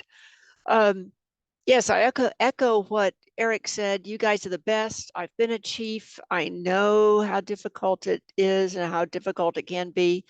And sometimes you're overwhelmed. Sometimes, well, most of the time you can't remember everything you were taught and told. This is an awful lot of information. Look in your manual. The team down there has done a terrific job with this manual. Just stop, take a breath, find it in your manual, read the instructions. Don't assume anything. You're going to make a mistake. I promise you, I made mistakes. call the office. If it doesn't make sense, you can't find it in the manual, the voters, they'll sit down, they'll wait for you to look it up or give us a call. We're all here. We've got extra people on staff answering the phones on election day. We're here to support you, but we can't if you don't read the manual or if you don't give us a call. And now putting my other hat on. Oh, but first I wanted to say, you guys, remember, you are the forefront of democracy. You're the front line. You're the people that the voters see. You're the ones who are allowing those voters to vote. You're the ones who are checking them in correctly, keeping order in the polling place, allowing people to vote in private. It's very, very important. Without you, everything else would fall apart. You're holding up the whole system on election day. So we in the office, we're here to support you. But putting on my provisional hat, please, again, look at the checklist in the manual. Last year, we just had too many chiefs making mistakes. And some of those mistakes result in the voter not being allowed to vote. So we don't want that to happen. We want every voter who's qualified to vote be allowed to vote. So again, check in your manual, look at the checklist. If there's any question, call us up. You're not disturbing us. There are no stupid questions. We want you to get it right. Please remember to log those voters in the online log that you'll, on your admin tablet. That's very important for us when we're processing those. And as Jean told you, if there's a long story, often voters will have a long story, or you will have a story about maybe why the voter looks like they were checked in or ready to vote. Maybe it was a son, maybe it was a father. Write us a note. Anything that you can to explain the situation helps. Just attach it to the envelope. And the envelope is new, but the side for the regular provisional ballots is the same. The questions are the same. So don't be thrown off by the larger size. The important thing is to remember that whether SDR or regular, you only complete one side of the envelope, which is much better than last year. Just one side. Remember to sign it. Remember the voter has to sign it. If there's a mistake on there were some questions about mistakes. Just scratch through it and have the voter write the correct one. Sometimes voters will put down 2023 for their birth date. We're used to writing it. So just scratch through it and write the correct date. That's fine. But a signature is really important. Also, be sure they live in your precinct. If they don't live in your precinct, it's a problem. Then they can go to their other, where they're supposed to vote. I think that's all. Bushra will talk more about SDRs. The important thing too, Ravi and his team are taking special time to explain provisional ballots and SDRs to the specialists. Chiefs, please let the specialists do their job. They have the extra training. And remember, every year things change. Don't get caught in the trap of, oh, this is the way we did it last year, so I'm going to complete it that way this year. We've had some of those already coming from the satellites, and they're wrong. They're denying the voter a ballot because they didn't make sure that the form was completed correctly or the right form was corrected. So please take your time. Don't be that chief. So that's all I have to say, and I'll pass it over to Bushra, and she'll tell you about SDRs, her favorite subject. Thank you, Cheryl. And I think Bushra actually had to step away. Is there anything you'd like to share about the SDR process? The important thing about SDR is you only have to complete that one side of the envelope that has the application. Remember, last year you had to complete the application and the envelope. Forget it. Just complete the application. It's essential that it's completed correctly. It's no different if they fill out a regular application. This is an application. The boxes that often get missed are the citizen box and the box that says, are you a felon or been, declared mentally incapacitated? Those boxes must be checked. And they're easily missed in the flurry of things because it just takes a small space. And of course, this has to be a full social on that side of the envelope because it's an application, and they must sign it. Please don't give, if the voter is in your poll book and they're marked as inactive, don't give them a provisional. They don't need a provisional. They can vote. They have to fill out their affirmation. That's it, but no provisional. If they're marked as an overseas voter, you don't need a provisional. You want a provisional for absentee voters. Primarily, it's absentee voters who the ballot's still issued. It doesn't show they've been returned, or someone who's been checked in already. Apparently, those are the big reasons. If someone is not in your poll book and they live in your precinct, then you do an SDR. But if they're not in your poll book and they don't live in your precinct, don't do an SDR. The law says you have to vote in the precinct where you live. That's really important. We had far too many of those last year where chiefs were giving out SDRs for voters who did not live in their precincts. When they have to be denied, the voter is still registered. They can vote in future elections, but their provisional ballot can't be counted. That's the law. Our hands are tied on that one. And I believe that's all for SDR. Be sure to mark at the bottom whether an ID was shown. There's a box for that, whether they showed an ID or did an ID confirmation. And what's helpful for us, if they do an ID confirmation, circle it or the other. And that way we'll go back in the number 8 envelope and we'll look for their ID confirmation. Because again, that has to be completed correctly as well. And I believe that's all, Robbie, unless you can think of something, if there's a hole there. No, I think that covers it, Cheryl. I think, as I said before, and I think as you've said many times, right, SDR just is a very complicated process with the way the state has passed the laws regarding it. Hopefully there might be some improvements in the future, but in the meantime, we've tried to put the instructions in the notebook, and of course, they should call the office. Absolutely. And yeah, sorry, I just got tangled up here. And, again, just take your time, go through the checklist, call us up. It's it's frustrating, but it's what we have to do. And let your SDR specialists work on it. Don't try to overthink them or think that you know better. Let them work. Help them out. Be there. But that's their job. They're getting special training. Okay, wonderful. Thank you so much, Cheryl. Let's turn next to George Panagakos, IT business analyst. George, what updates do you have for us about IT issues or the poll pads? Hey there, Ravi. Thank you. Good afternoon, everyone. As Ravi mentioned earlier, we will be updating all the election day poll pads this Sunday, and we will hope for a relatively trouble-free election morning. One thing I believe that we wanted to reiterate, or I'll do my part in that, is that for the closing process for the poll pads, we want to make sure that the poll pads are left powered on when being packed away, and that the poll pad app home screen is visible and on the home screen. So if you go to menu, home, that'll be the best solution there. And so you'll see that screen, you'll pack it away just like that. We won't be powering the devices off. We'll just be leaving everything on. And the reason for that, that we're reiterating, is that if the poll pad app itself isn't visible on the screen, then the syncing process won't complete. So if you do, please do that. And otherwise, we're, like I said, hoping for a relatively trouble-free election with the poll pads.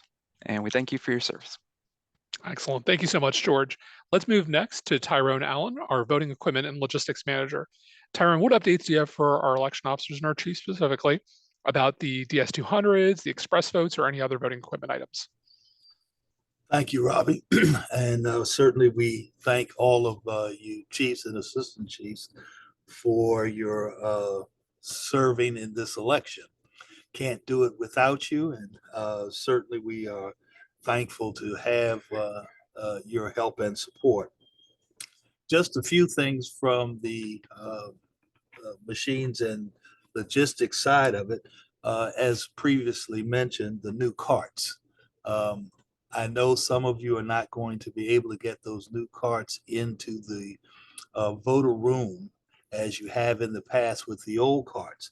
And this is fine.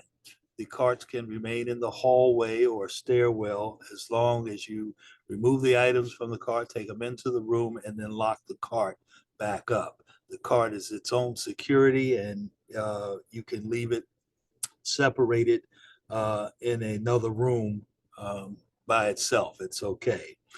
The DS200s and EVs, we ask that you take the DS200s and power both of the machines up, even if you're only using the one, power them both on and up and have them ready to go into action if needed.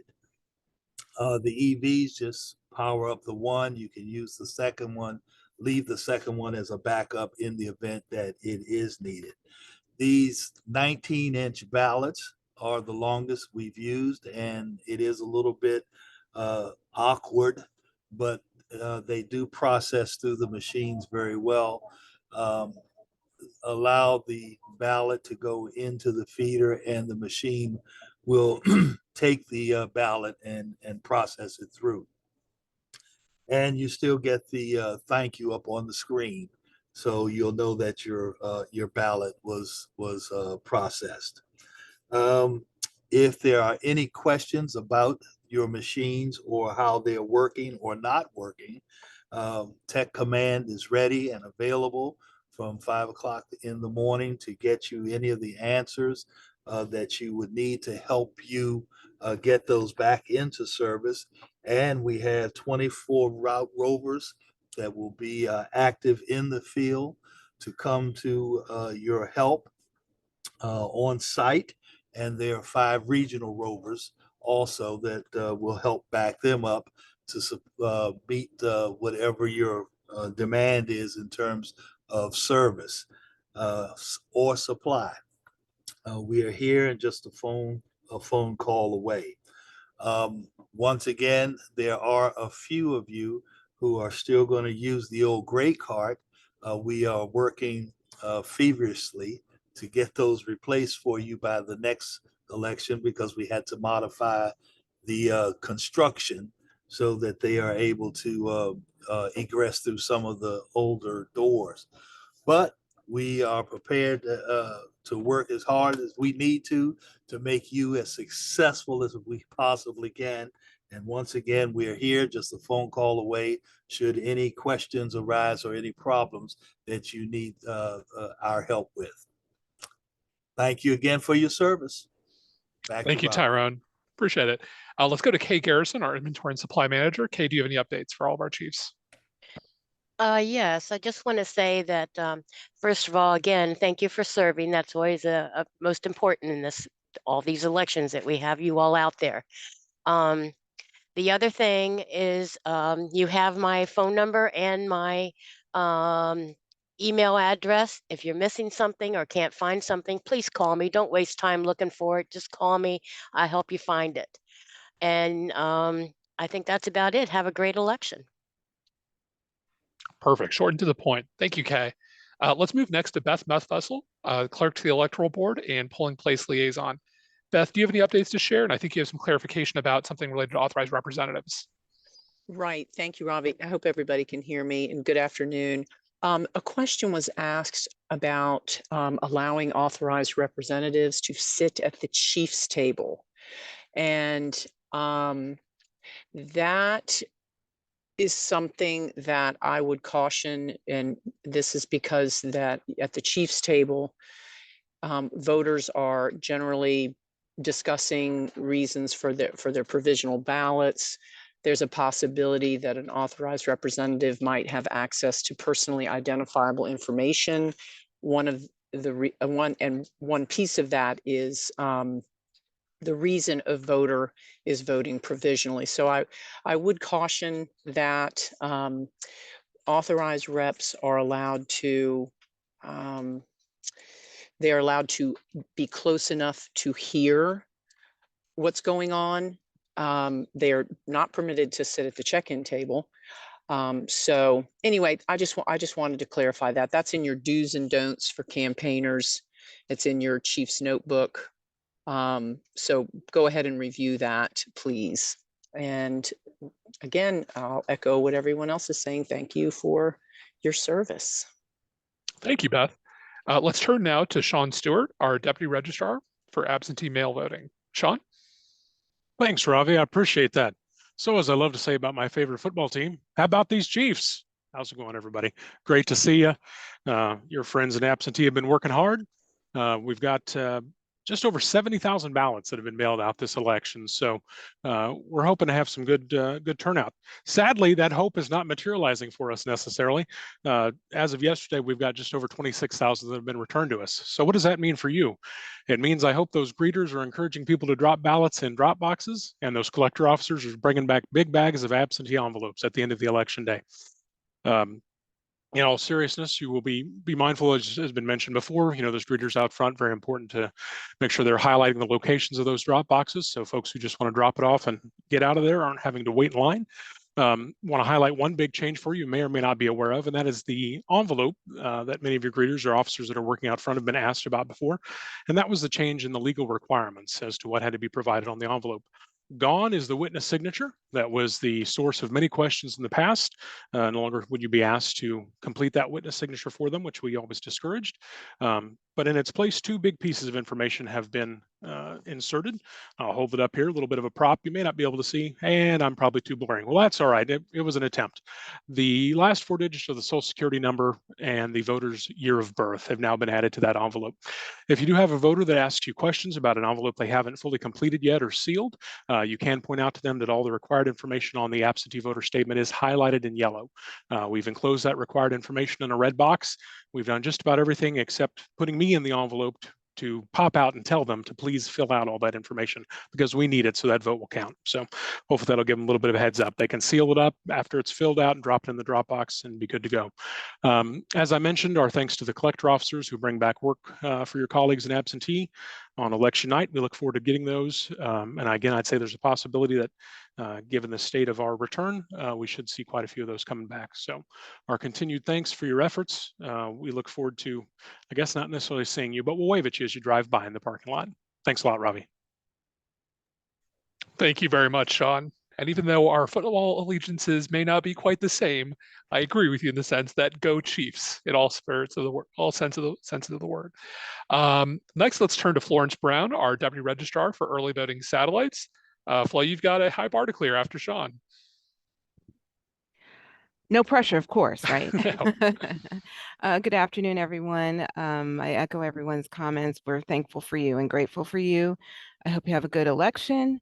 I just want to let you know that so far in our early voting satellites, we have seen 31,253 voters come through our doors. Early voting ends on Saturday, November 4th. We are open 9 a.m. to 5 p.m. So if you haven't had a chance to vote yet, I encourage you to come visit us at one of our 15 locations, plus the Fairfax County Government Center. We'd be glad to see you. Have a good election day. Back to you, Ravi. Thank you very much, Flo. I appreciate that.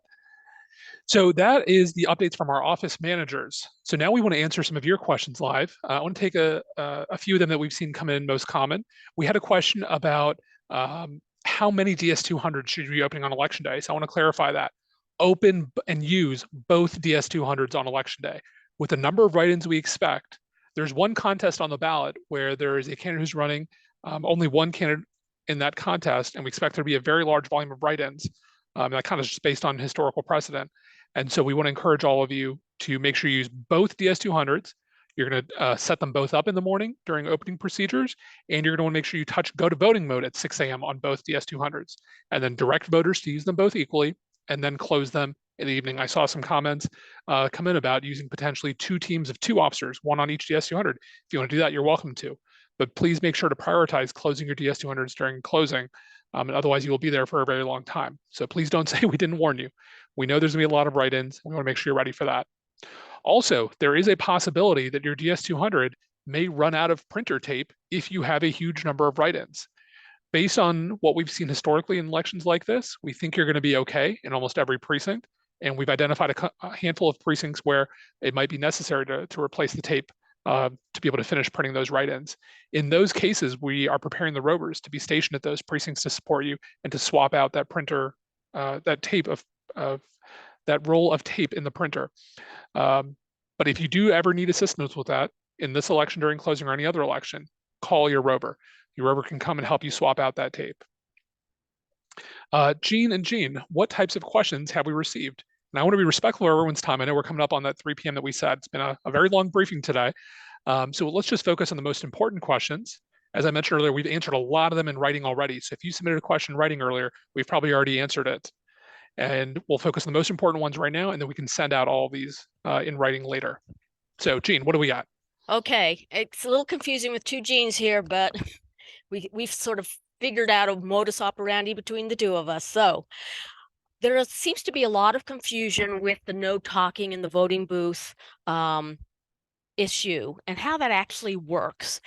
For example, other guidance says that they may use electronic devices such as cell phones as long as such use does not interfere with voting process or voter privacy. How does this work alongside the no talking? Can voters make phone calls at any time? Can they go off to the side someplace and talk? And then related to that is, what do we do if we actually see people talking between voting booths and they're not willing to stop, or maybe assistance has begun? So it's just a general confusion about how to actually implement that. Sure, Jean. There's a few different parts of that. So let's take them piece by piece. So first off, the rule, it's already in the Virginia Code, it's just we're providing a sign to help you with this, is that we want to avoid voters talking in the voting booths because then you're not maintaining the secrecy of the ballot, along with a few other issues, and my colleague Gretchen will kind of go into those. So first and foremost, apply the reasonable person standard, right? If you see some voters talking, go over and let them know, hey, talking is not permitted in the voting booths. Here's a sign, here's some more information. One thing you could do to be proactive, this is something I always used to do as a chief, is if I had 2 voters that maybe were related or friends or whatever come in, I'd seat them at voting booths that were 1 or 2 seats apart to reinforce the idea that voting is a private act. Now, if you have an individual who has a cell phone and wants to use that cell phone in the voting booth, so the guidances that we've provided don't conflict with each other. You're allowed to use your cell phone to text someone, to go online and look up something. What we don't want is for that voter to then start talking loudly on that phone. So it's the same rule. You're not allowed to be talking in that area, which means that applies to talking on a cell phone as well. Gretchen, do you want to share some other reasons why it's kind of important that we maintain these rules in the voting area? For sure. Thanks, Ravi. So Ravi mentioned earlier that it's important that every voter casts their own secret ballot. That means that they are the only person who knows which of the specific candidates they're voting for. And so once you go consult with a friend or a neighbor or something like that, then you're losing that right to a secret ballot because they now have information about who you're voting for. And so when you're an election officer or a chief, it may seem like everyone is kind of giving up this right voluntarily. They're poking their head around the corner and both people seem like they're having equal access to be able to see each other's ballots, and they did so voluntarily. But it's really important that to emphasize that we don't know that this is the case. We don't know kind of the personal dynamics going on with that relationship, and we are going to assume on the side of each voter that they want to protect their own ballot and might not have the ability to speak up otherwise. That's why you take the initiative and politely remind them no talking is permitted. You don't need to get into specifics, but do kind of step in subtly to be able to make sure that every individual voter's right to vote a secret ballot is protected.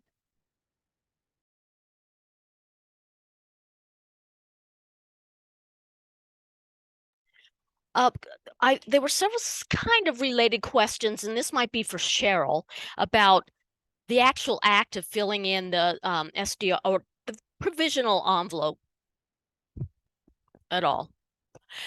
One is, what if somebody has difficulty filling in the envelope, say someone who has a tremor or someone with some vision problem?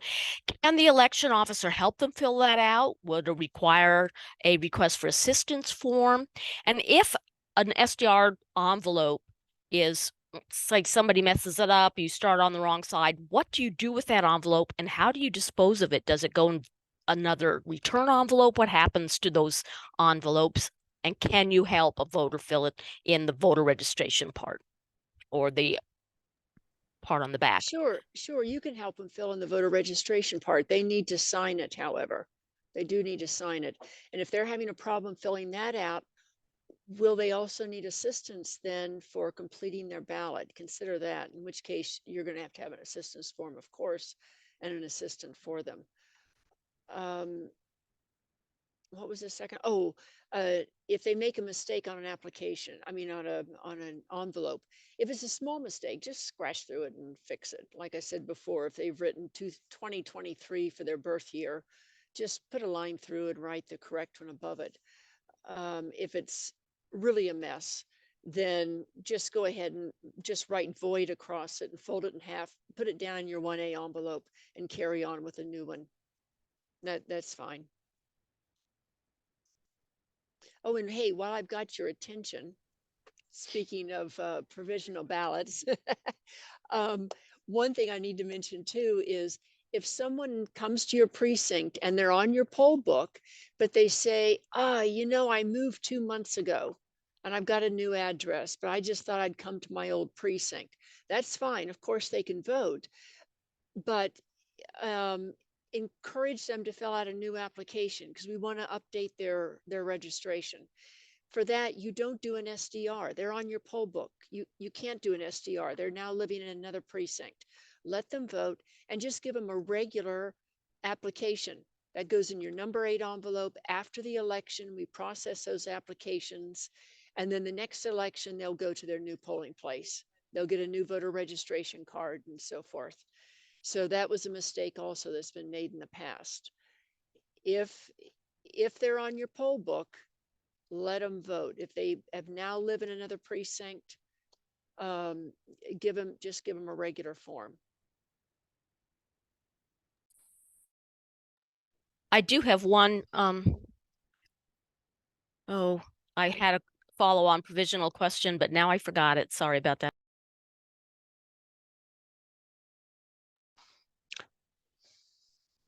One final question relates to co-located precincts. There was an answer and it said something to the effect that co-located precincts may be able to share some signage, but somebody had a follow-on question. Well, wouldn't the sample ballots possibly be different? They might have different candidates on it, just depending on those precincts. How should they be posted? Sure, I can take that one. So in general, even if you're in co-located precincts, we encourage you to post all of your signs. In some cases, you might be in a very small voting room. You may not have room to post all the signs. And so if you have signs that are the exact same, then you may not need to post both sets. So one notable exception to that is your sample ballot. And especially if you are in co-located precincts, almost certainly you will have different ballots for each of those precincts. There's a reason that you have 2 precincts in the same building and then we weren't able to just merge them into one precinct. And the reason for that is there are different district lines at play, which means different ballots. So yep, the easy answer is, even if you're in a co-located location, post all your signs.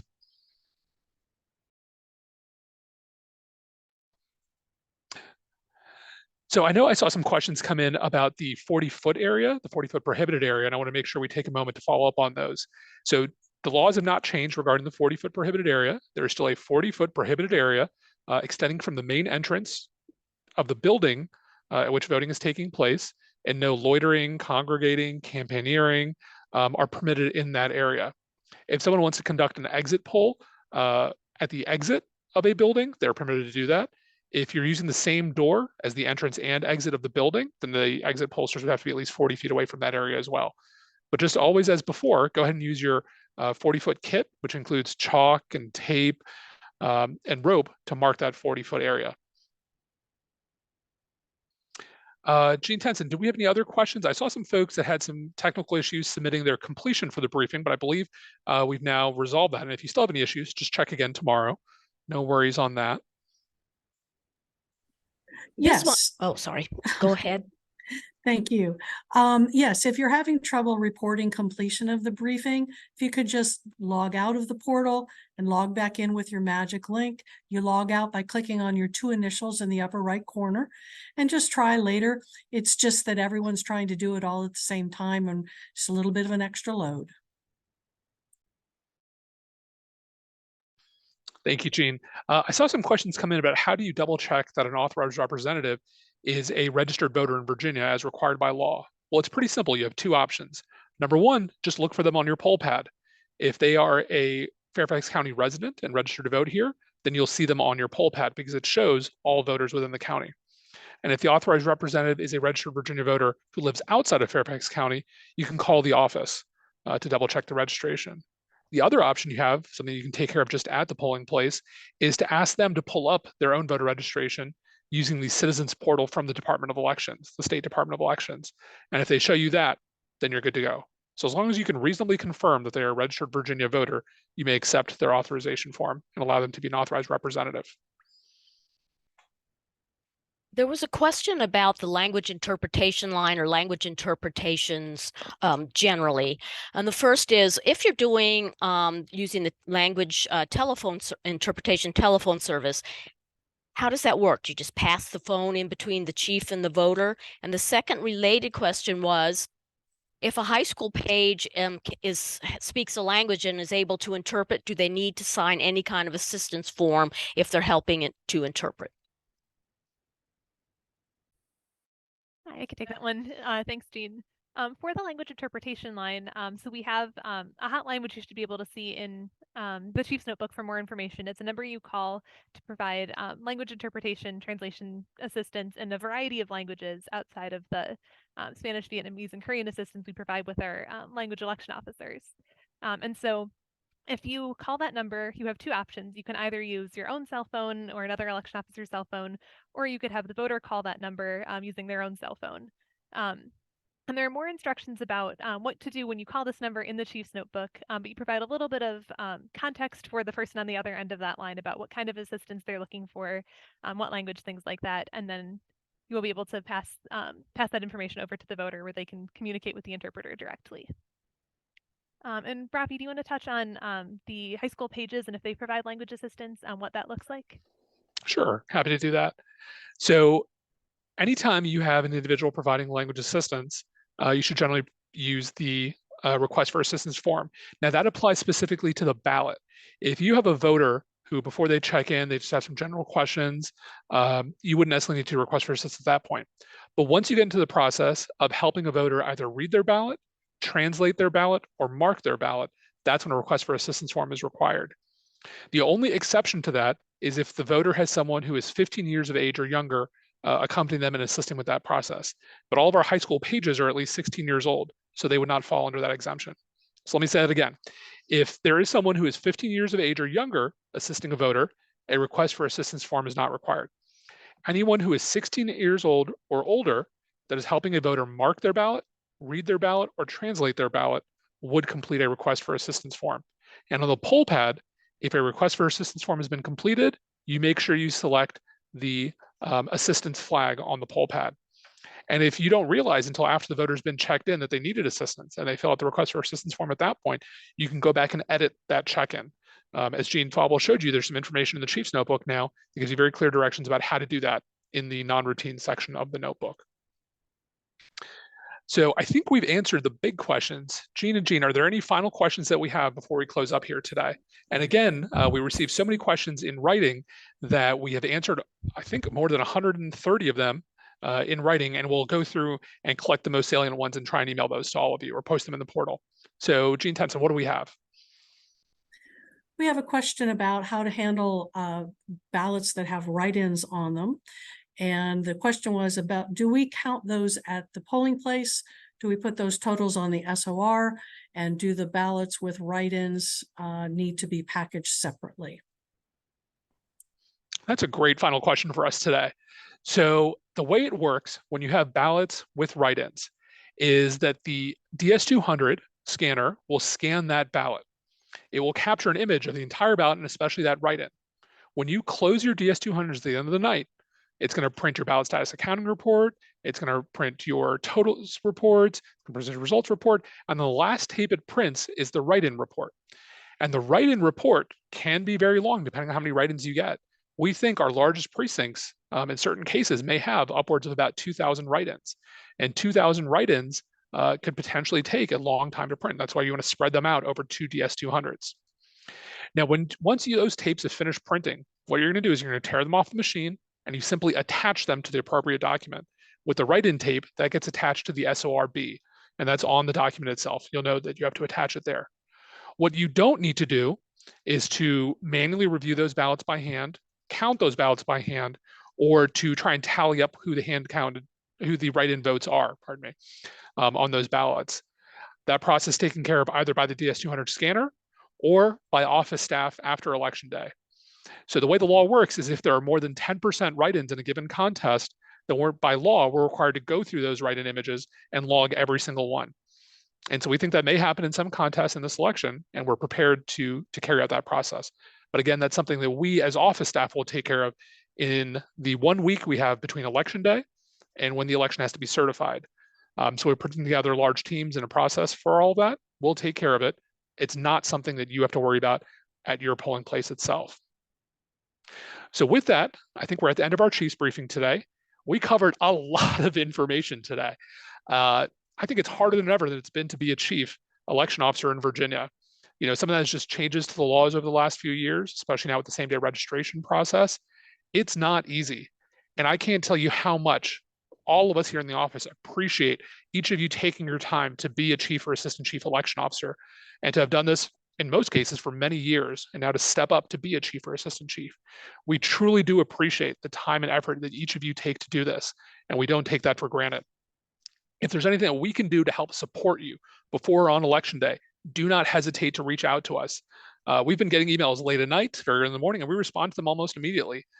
We have staff who are working here very long days leading up to Election Day, and then on Election Day, we'll be here from, I think the earliest staff come in at 3:30 a.m., and we'll be here past midnight dealing with all the different things that have come up.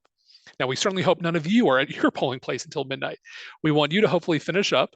We think your collector officers will be able to leave the polling place roughly 7:30. It might be 7:45 or 8 o'clock if you have a lot of write-ins. That's okay. Don't rush it. That's not a hard and fast deadline.